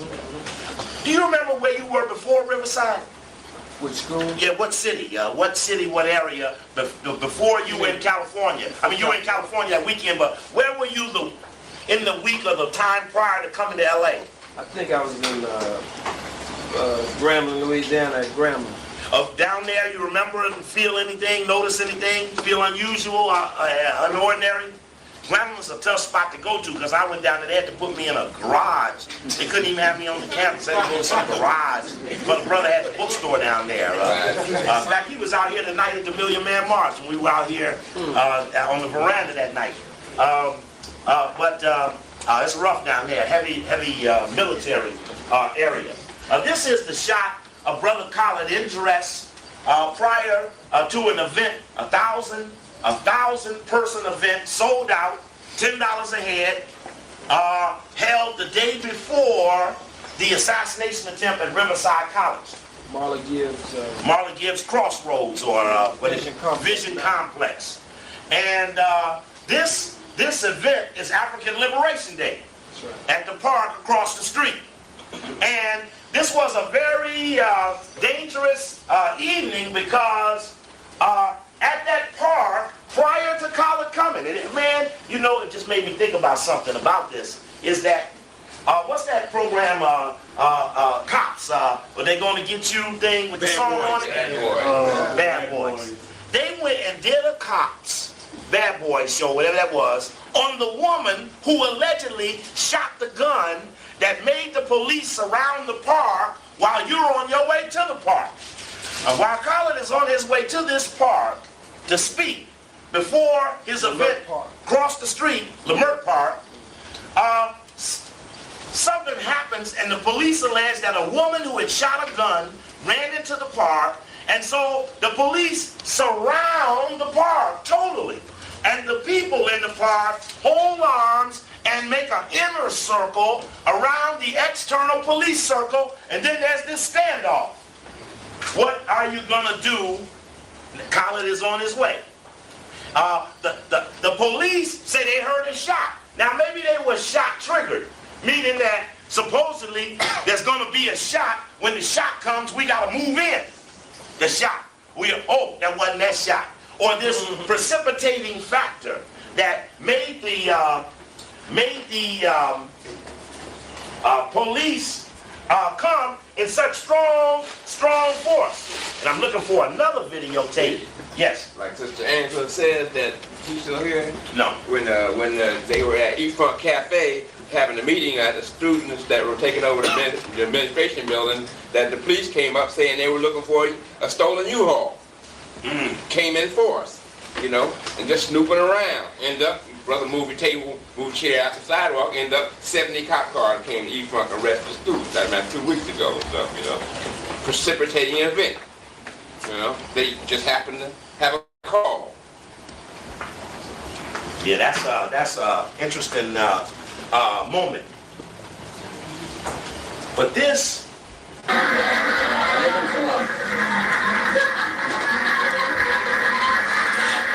Every time I see this, it gives me the chills because it was a very powerful discussion. I think at this time we're in a garage in Oakland.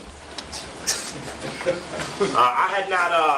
I don't know if I had the footage of the event around the park at that moment, and I thought I had brought that videotape with me, which would show you what is going on around the park as the minister's on his way. Now, similarities. You shoot Malcolm at a lecture. Khaled shot at a lecture. You shoot Malcolm in front of his family. You try to shoot Khaled in front of his son.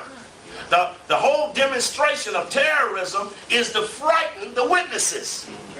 You pick a principle, the principle may never be frightened. But the witnesses, if you can isolate a person, see the buildup, the repudiation from the Senate and the House, all of these things were to compel isolation, which is a pre-assassination moment, to isolate the person. Here we are. This is the park prior to Khaled arriving. The African United Front is marching on the first enemy, holding up Julius Butler. These are the people in locked arms, holding out the police. Helicopters everywhere. Khaled's on his way to the event.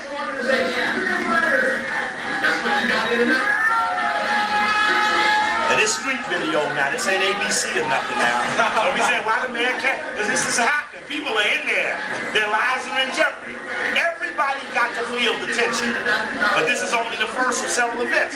We come to find out later that James Bass is right across the street at this moment. He's right across the street.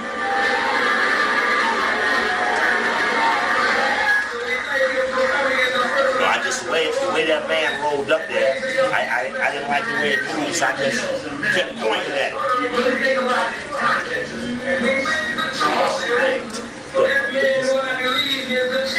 All right. For the liberation and salvation of the black nation, I speak of none other than the Honorable Minister Louis Farrakhan. Today I greet you, my beloved and beautiful sisters and brothers and mothers.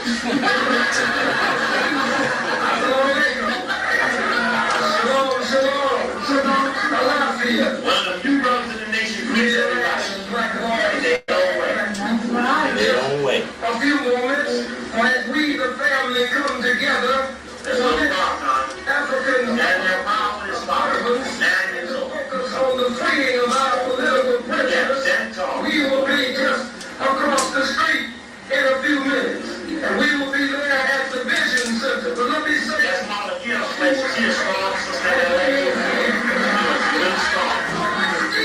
That is the brother who drove him around, killed an outfront. Now I raise some questions about him when I say to you. Not about him, but about that weekend. He drove people around that shit in a rebuild of the government. See, he wasn't there Sunday. So remember him telling me he really wished he had gone on Sunday, but he didn't. Over the past 6,000 years, we have not only undergone a Holocaust, we've paid a terrible cost. Those all straight-tied brothers in the background. Between Africa and America. Just a few more words here. They were told they couldn't secure me with bow ties. They were told that they couldn't secure you in bow ties. They shouldn't give the nation images. Only they could secure me, but they had to they could secure me, but they couldn't look like the Nation of Islam. The orders from Chicago. So they had to be out of uniform, either no bow tie or wear a straight tie. That's an official move. The unofficial move. In fact, the night they unofficial move. Right. The night, in fact, that I got fired and they had the little rally for me on the west side, they all came in straight ties, including the minister, right? I'm wearing bow ties, right? They all came in straight ties. I got it right over there, all in straight ties.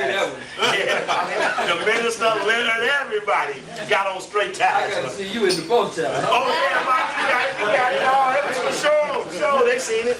That was old work days. I would get a cap if you had a bow tie. Right. Colin used to call me over. He looked at me. He said, "Brother, you need clothes. Can I get you a haircut? Can I get you a haircut, brother? What can I do for you?" But most importantly was that even while all those things were going on, that was after the Columbus Day thing, that Colin sensed I was having financial trouble and had got the brothers together to help me pay my rent, which was always my monthly revolution, was to pay rent. And I want to submit to Colin and brother on the gurney, Brother James, to talk to me, right? They got, "Come on, brother." He just have no words, right? He just. And then when Sawyer hires me, and I'm in the mayor's office, and they attacking him, said, "Why?" He said, "Well, he didn't have no clothes. I had to buy him clothes. I bought him suits and shoes." And so you can follow all my life, people buying clothes, right? Who buy my clothes now?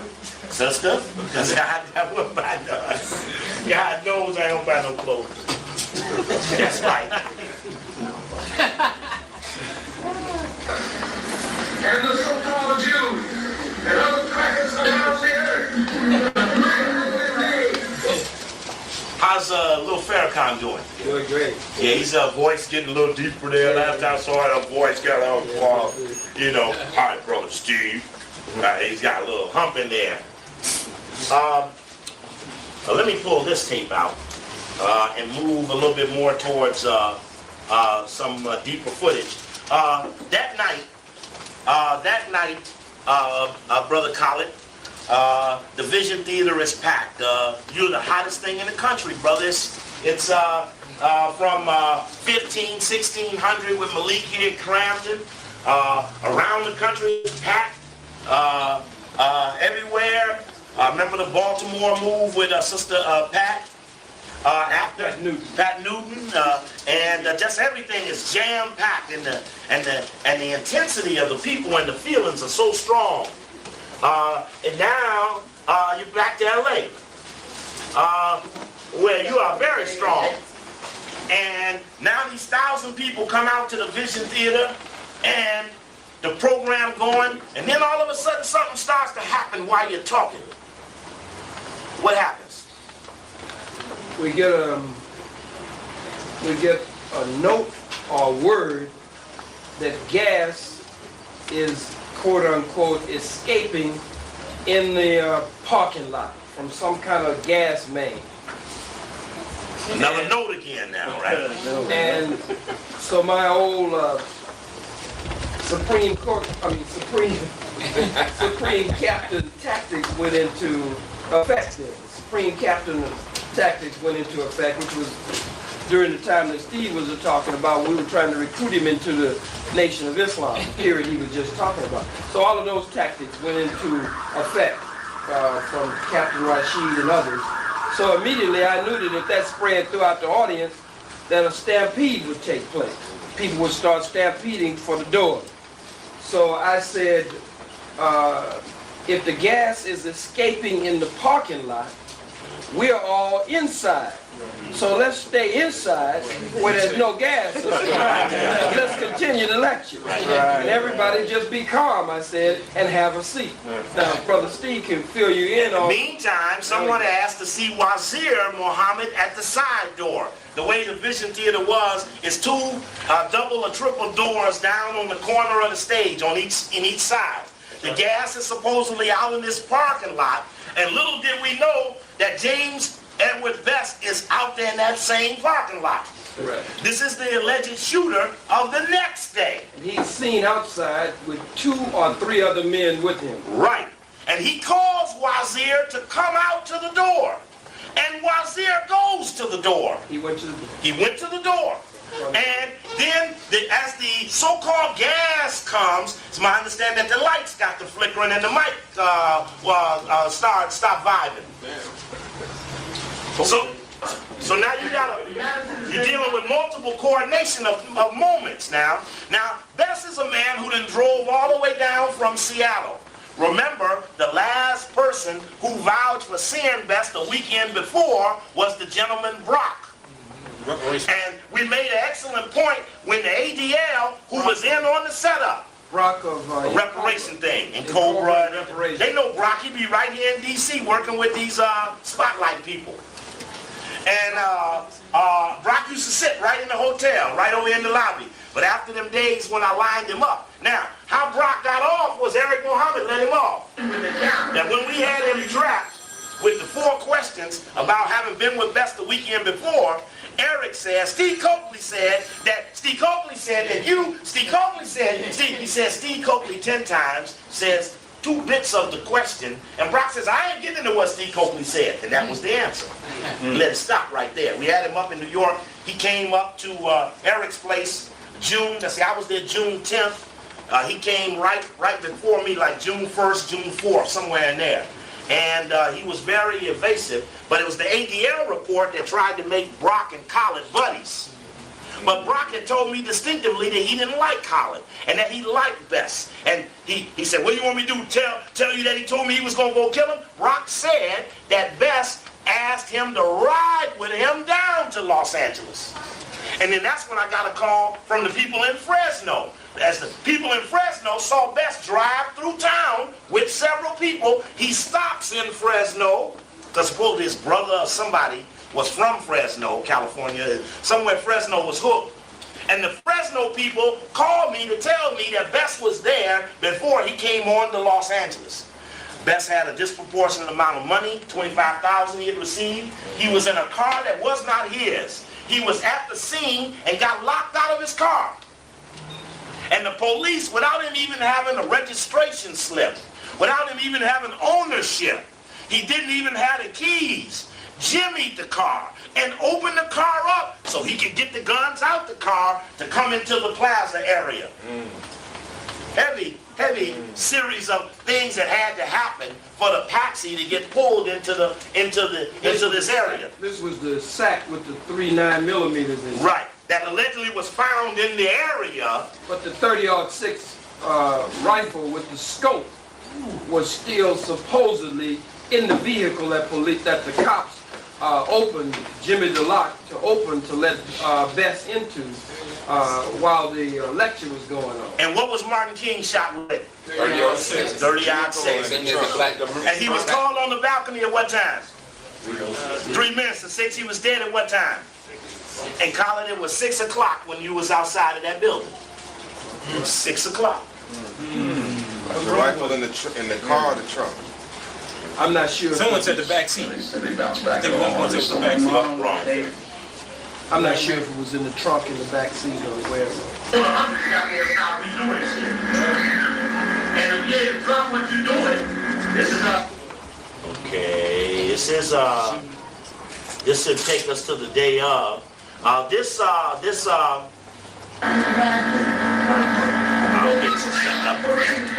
The key things they tried to do with Bess. One was to say that motive. You always got to develop a motive. So the motive, this is Brother Jamal interviewing the student leader who was out there at that moment. And at the Marla Gibbs event, as the doors swing open, because those doors did open up on that side, did they not? These are those type of doors. That's at Riverside, actually. But Marla Gibbs had these kind of double set of doors there on the side of the stage, on both sides. Yes, sir. And in fact, that they swing those doors open. I'm going to tell you exactly what I found, that the brothers who were acting like the nation on that side of the building asked those people people to start coming out that door. They tried to get them up, the people in that left-hand section, and move them out. You said, open up them doors in the back.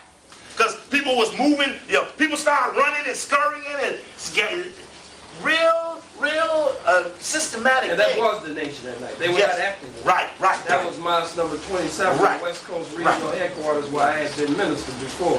That was, they were allowed to be on post with me that night.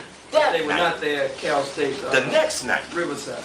Which was interesting, because that day they had to be in straight tie. That night they was in bow tie.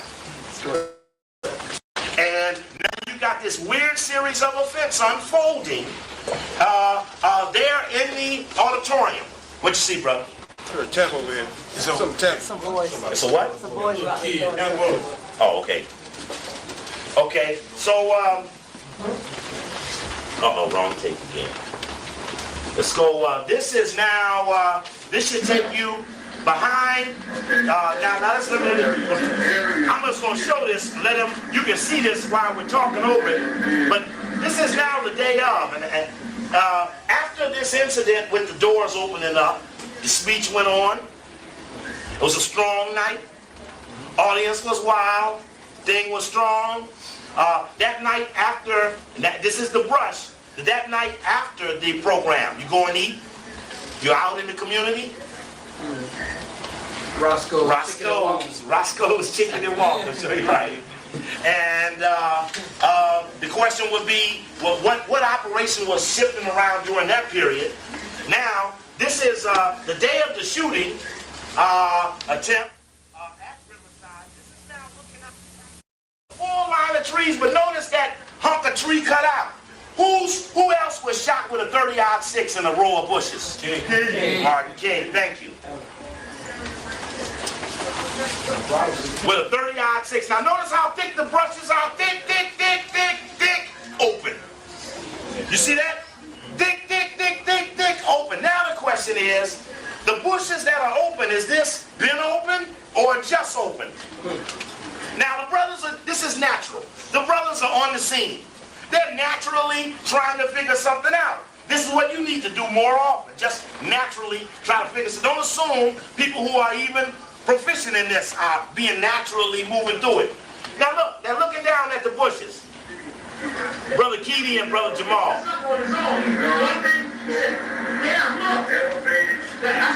I mean, you said unfold like before. You just got to say, there's a hole in the back of the fence. Now let's look back at the area as Colin is being brought out on men's shoulders. That's the door he would have went out of. This is where the cars were trapped in that area there, was it? Cars all turned backwards or something. And he would have been carried right on out this door, and that person would have had that shot. That was their shot. Let's stop. Okay. And I just wish I could freeze it. It's more significant to understand, not so much the coming out. That's important because that would have given the second chance at the assassination. But it's more important to understand that when I arrived in a security motorcade, that I realized that none of the officers from Mosque number 27 in Los Angeles were present. None of the key men who were there the night before at the big event at Marla Gibbs in Los Angeles were present, and Riverside is not an hour outside of Los Angeles. In this security motorcade, you had one, I can't think of his name, I wish the little was here, he could help me. Salim. It's going to come up in a few minutes, I can't think of his name. He was in charge. This is a man very inexperienced. Me having been a regional captain, a local captain, and a supreme captain, naturally I'm studying security. Right. So when the motorcade pulled in, I saw all the white folks protesting outside. Just a sea of crackers outside with placards, chanting all kind of, he's a hater, he's a this. Then I could see the so-called white Jews with Irv Rubin and the Jewish Defense League, cops everywhere. Me looking immediately and not seeing a captain or a lieutenant or not even a squad leader that I recognized from the headquarters mosque. I saw only inexperienced brothers, new brothers, or what we call processing brothers. So immediately I tell them, stop the caravan right here. I want to get out, not to go and hide somewhere. I want to get out and get right in the middle of the protest so I can coordinate the security. His name is going to come to me in a minute. Nobody wanted me to get out of the car.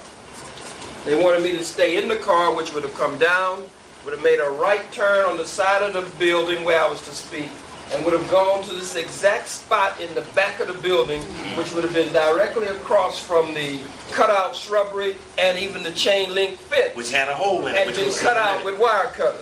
We would have taken a right turn with the caravan, gone to that backstage door. Who could have helped you back there? Who was back there to help you? What would have... The point, it separated you in Nobody would have known what happened in the back of the building. There you go. The shot could have been made either from a prone position, from the bushes, or a standing position.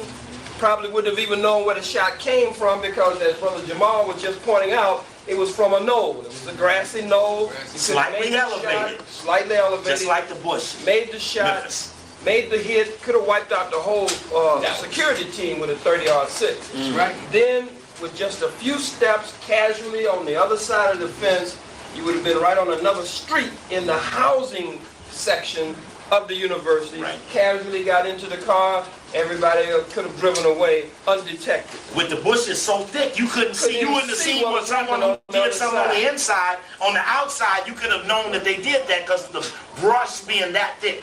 So, immediately I said, stop the car. They didn't want to stop the car. They wanted me to stay in the so-called security caravan.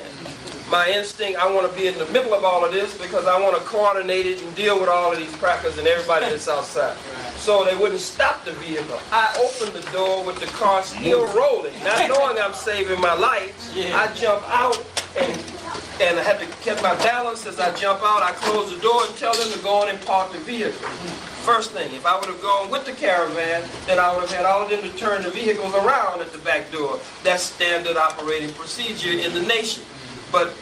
Which would have paid off and I would have gotten out of there quicker after I was shot. But all of the cars were turned in the wrong direction, had the Their life wouldn't be in jeopardy under such a circumstance. Absolutely. So, with so many of them there. Right, also interested in on February 21st, 1965, and that Sunday at the Audubon Auditorium, it was approximately 400 or 500 present. Anyway, I get in, I take over the check room, I set up all of the security, Sunday too. and I say that if, I saw no other officers, I said if the JDL was to come in, then they had to be searched, and I was going to search them myself. So you can pay, first of all, you got to pay. You pay and I'll search you myself. If you don't get searched, you don't come in. So I took over the check room, I searched Herb Rubin, I searched his boy, I searched one of them and he had a knife, took his knife from him, turned his knife over to the brother that I put over the check room. Then told the others, escort them to their seat. So the key that I'm making here is, it appears that the hit would have gone down before I spoke if I would have stayed with the caravan and gone into that back stage door. I spoke the entire lecture.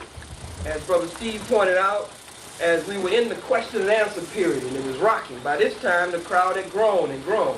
Herb Rubin and others had been there, but mysteriously, close to the end of the lecture, Herb Rubin and all of the white folks left. They all left. Cops started disappearing completely.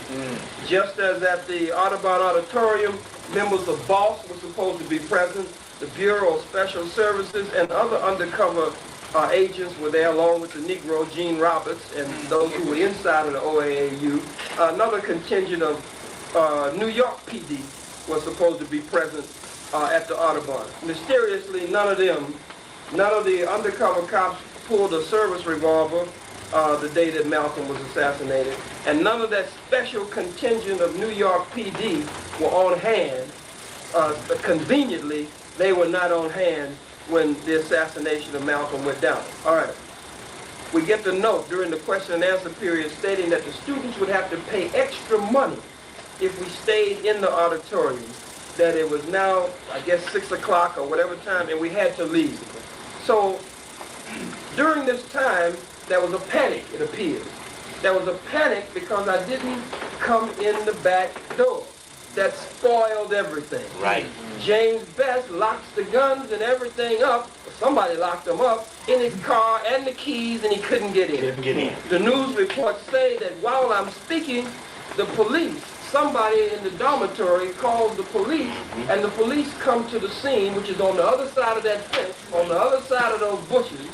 The police come to the scene, and in the police coming to the scene, they jimmy the locks and make a way for James Best and those who were with him to get into the vehicle to get the gun. So that fouled everything, it spoiled everything, it foiled everything, it spoiled it. So we get the note, and I say to the students, we're going to finish the question and answer period, but we'll go outside. We'll go out in front of the building. So somehow, I got out of the caravan and didn't go in the back door. Somehow, it is time for me to leave. Since they didn't hit me going in, it was understood we'll get him going out. He'll come out of the door, backstage door, that he didn't come into. But when I got the note, I went out the front door and took everybody out the front door with me, still not knowing what danger was lurking at the back door. Instinct. I was only outside for a few minutes, and it's important that an argument broke out just seconds before I was shot. The argument broke out between the handful of inexperienced new Muslims and one or two supposed to have been seasoned, but were from out in the San Bernardino, Rialto, Fontana, Riverside, Pomona area, who I did not know anything about.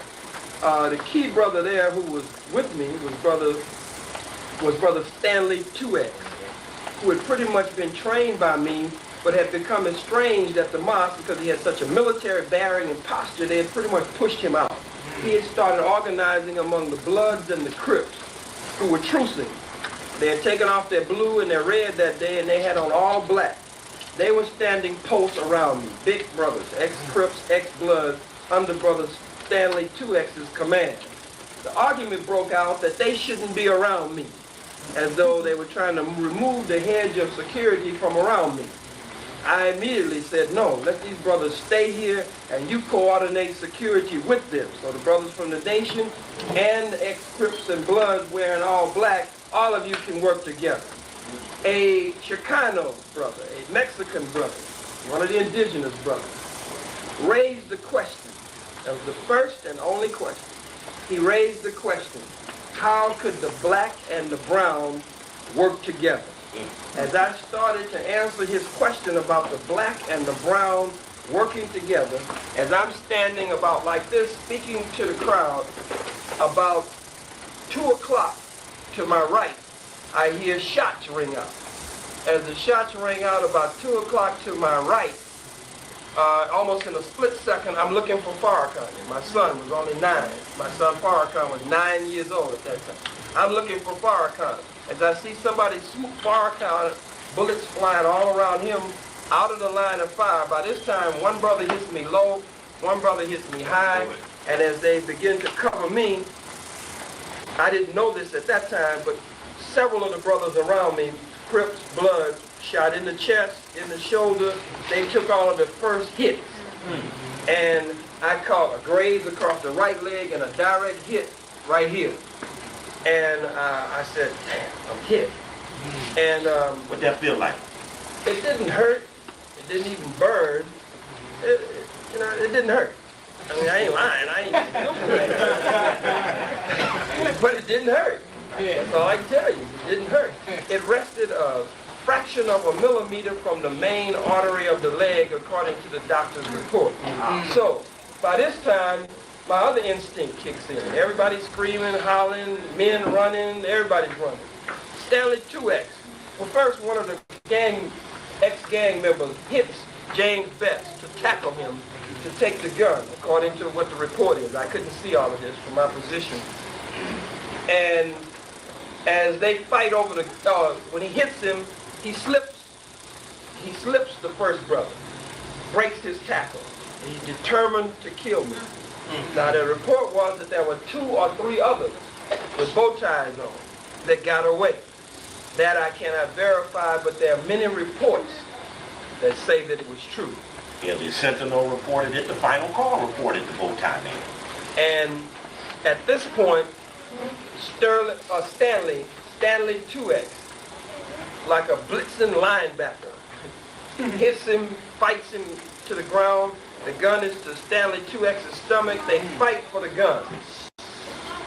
Stanley is able to take the gun from James Best on the ground.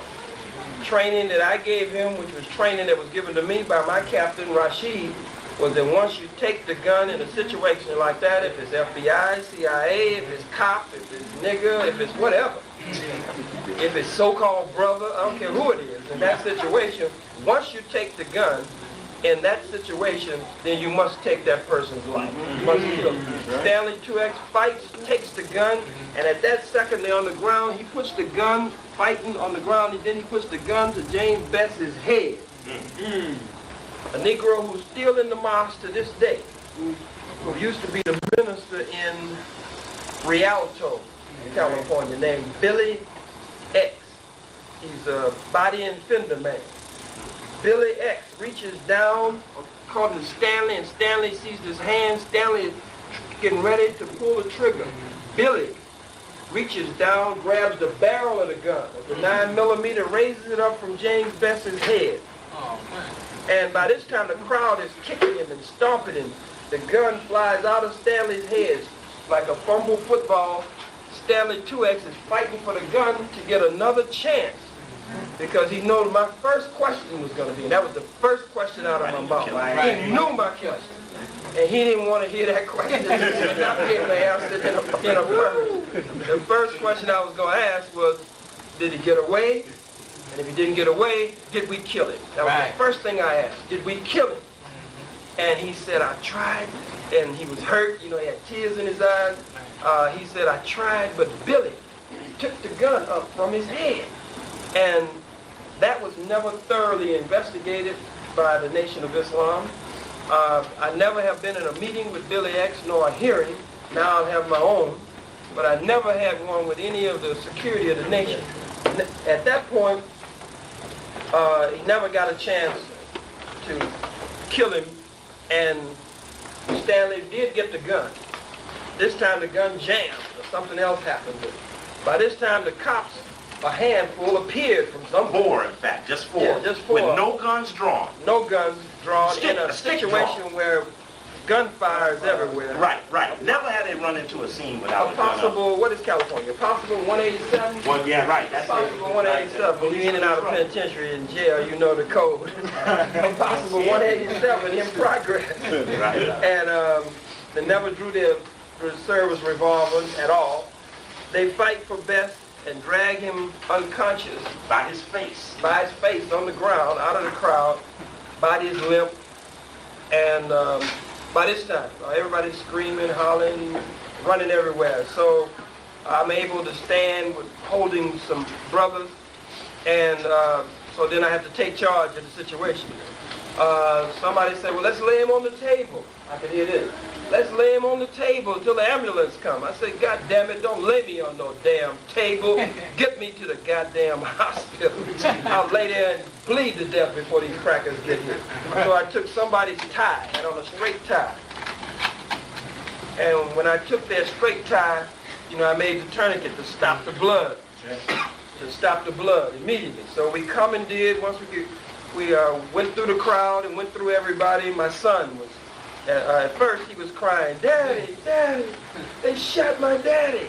And so I looked at him. I didn't want him to go into a state of shock. So I immediately looked at him. I said, I'm all right. And he still didn't hear it. I said, God damn it, I'm all right. And he looked at me and said, I think that's my daddy. That's the way he sounds. He's all right. And so then the next thing out of his mouth was, kill him! Kill him, God damn it, they shot my daddy. So I knew he had snapped back. And so they got us back to the back of the building, now at this door where it possibly would have all taken place. We commandeered one of the brothers named, I think his name Brother Larry, who was a close friend of Brother Wazir. We get in his daughter's brand new Lexus. In their Lexus. Convertible. Blood everywhere. And he said, don't worry about it. We get in, nobody knows where the hospital is. That's one of the main things you're taught in the FOI. When you're having an event, you got to know where the nearest hospital, the nearest trauma unit. You got to know the ETA from that location to the hospital. You got to have all these things. You got to run the route as the captain or the lieutenant. You run the route and you do all of that prior to the event. None of that was done. So we in the car don't know where the hell the hospital is. And I'm giving orders, barking orders. We're not stopping for no lights. We ain't stopping for nothing. Let's go. Pause at the intersection, keep going. And we almost had a wreck. We swerved around the car. Finally, we make it. We asking people, where's the hospital? Where's the hospital? Finally, we find the hospital. Then when I get to the hospital, cops pull up Stanley 2X's in the car with me. I didn't know all this time he still had the gun. Cops knew he had the gun because somebody told him he had it. Cops came from everywhere. When I get out of the car and the brothers are holding me and I get out of the car, all I can hear is the staccato of guns cocking all around me. All around me. And remember too that they closed the fence after your car got out, which shouldn't have got out because the way they had the cars put in. After your car got out, they closed everyone else into the compound of the university, and they laid out there for 45 minutes before they could get out. All other people. Yeah, they did lay there. Yeah, they laid there for 45 minutes. So all of the guns cocked. So again, my training from Captain Rashid snapped in again. So immediately I've got to try to stand on these legs and lean there bleeding now and take charge. And I said, put them goddamn guns away. So I'm moving toward the cops. Stanley, they want the gun from Stanley. Naturally, Stanley is a soldier. He ain't giving the gun. He said, I'm not giving the gun to nobody but him. So ultimately, we get the weapon.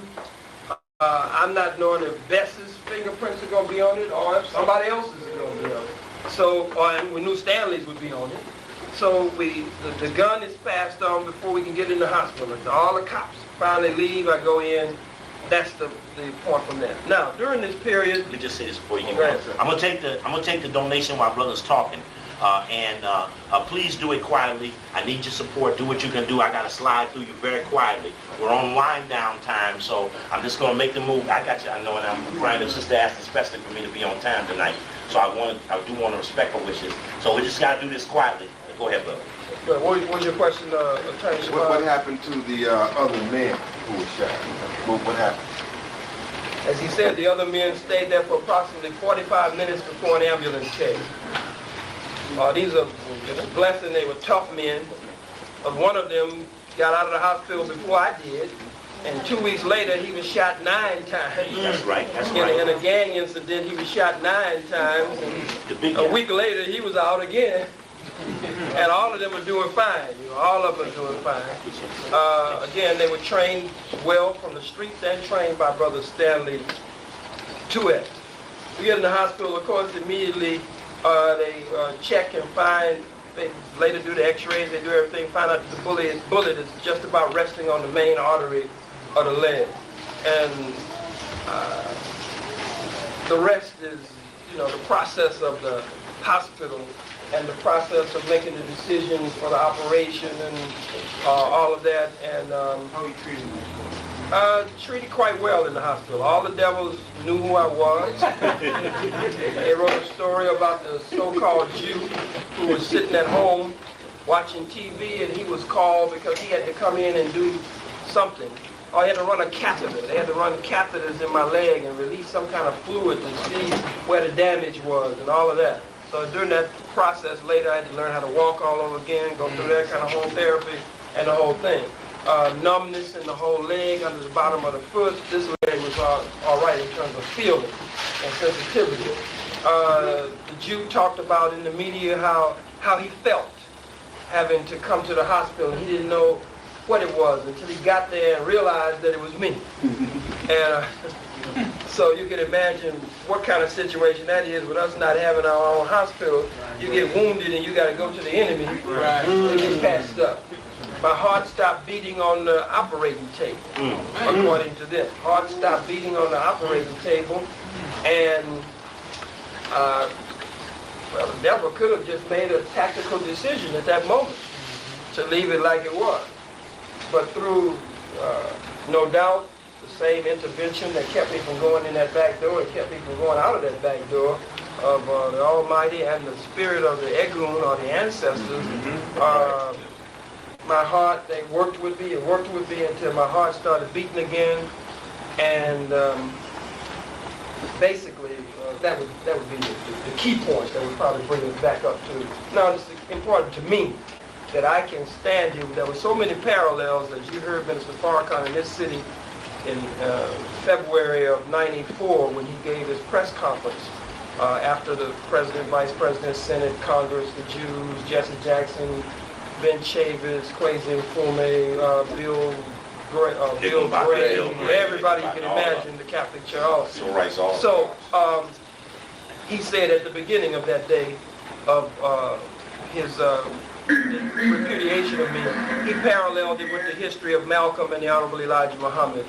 And what makes me feel good and thankful to the Creator and the ancestors is for me, even tonight, on this forum, invited by my brother and colleague in the struggle, Brother Steve Copeland, is to, and Brother Attorney Malik Zulu Shabab, I see Brother Talib just came in, Sister Medina and others, as we struggle together, is to have the opportunity to stand here and be able to tell you this. That's right. Malcolm didn't get this opportunity after Sunday, February 21st, 1965.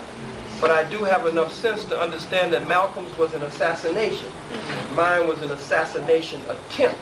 And an assassination attempt means that there's still somebody who's unhappy that I'm still alive. Yeah.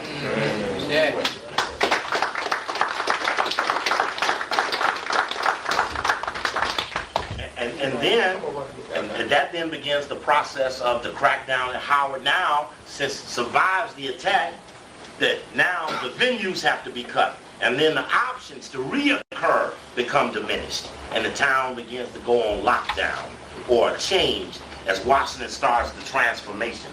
And just one last thing in closing. This is the brother at the fence. And he's now looking at the bushes, and they're going to make this just quite accidentally discovery. Anybody interested in tonight's tape? $10. $2,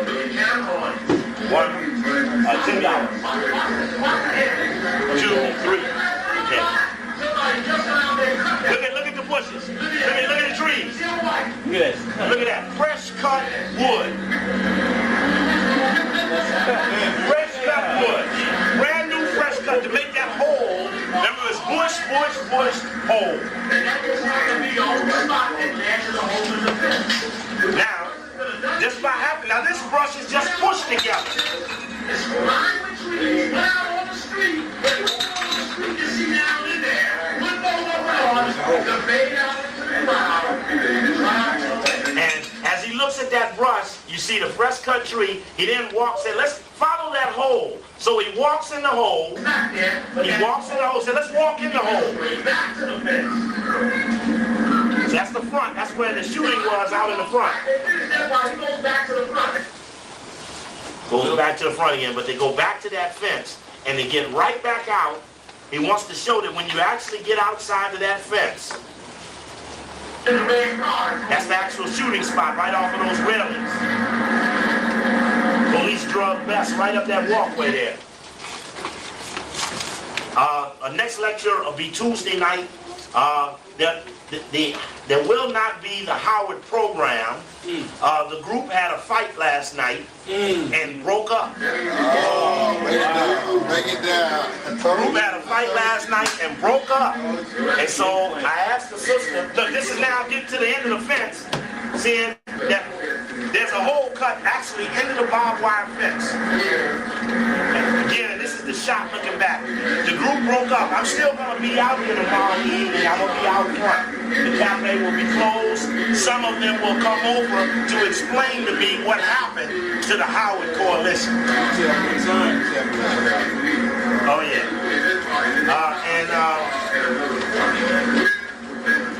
You all have seen Brother Jamal. He was here when we did Can I Cut a Hole in Your Fence? He has gotten up to the Slave Theater a couple of times now. Yeah. And believe me, Baba, they didn't even want it. They didn't want to go. They didn't want to go. Uh-oh, now come on, we can't run it, Bobby. Must be the moment. Put it on the tape. Okay.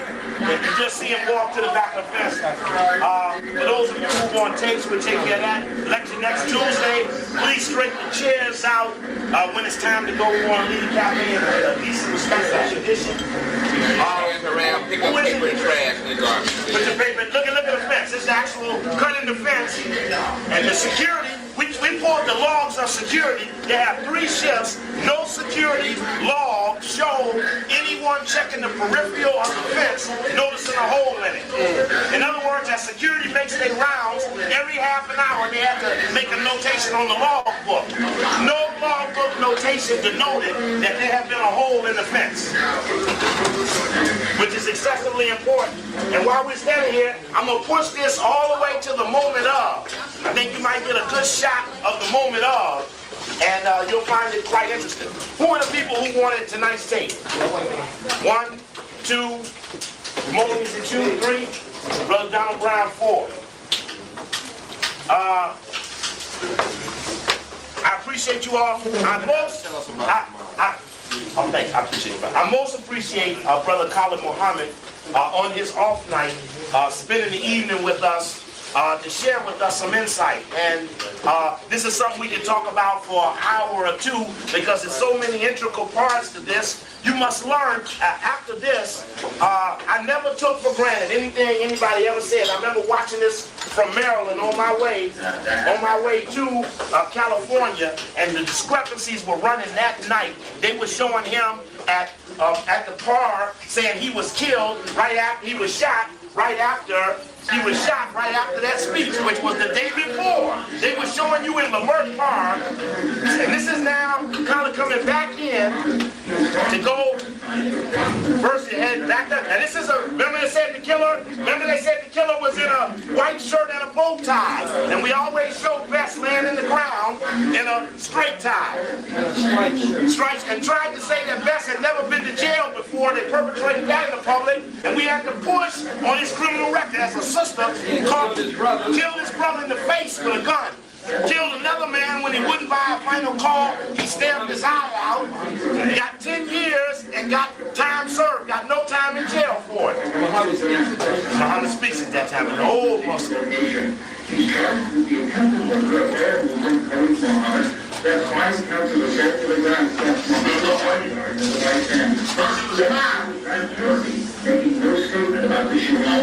gave a not guilty plea. He wasn't even woke yet. The boy was still. Look, no conspiracy acted alone. What's the MO of the government? The patsy. Always immediately, with no evidence, they start the process. Didn't you say they sent rats to you in jail? You still get death threats on the hospital phone? It's the hospital scene. And maybe I just leave it on as everybody going out. Just let it go. It's all these dubious comments from the announcers about what happened there at the set. Yes, LA got a series of news clips going in. This is after it at first happened, so I haven't quite gotten it all down yet. Saying you shot after that speech and after the close.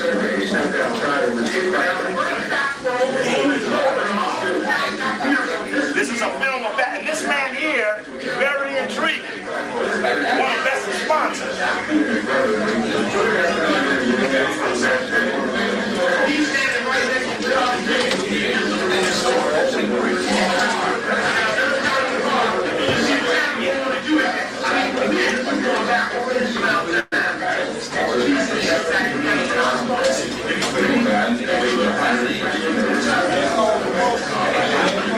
I see people getting out of chairs, leaving them. Yes,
Knowledge bomb. What's the science, baby?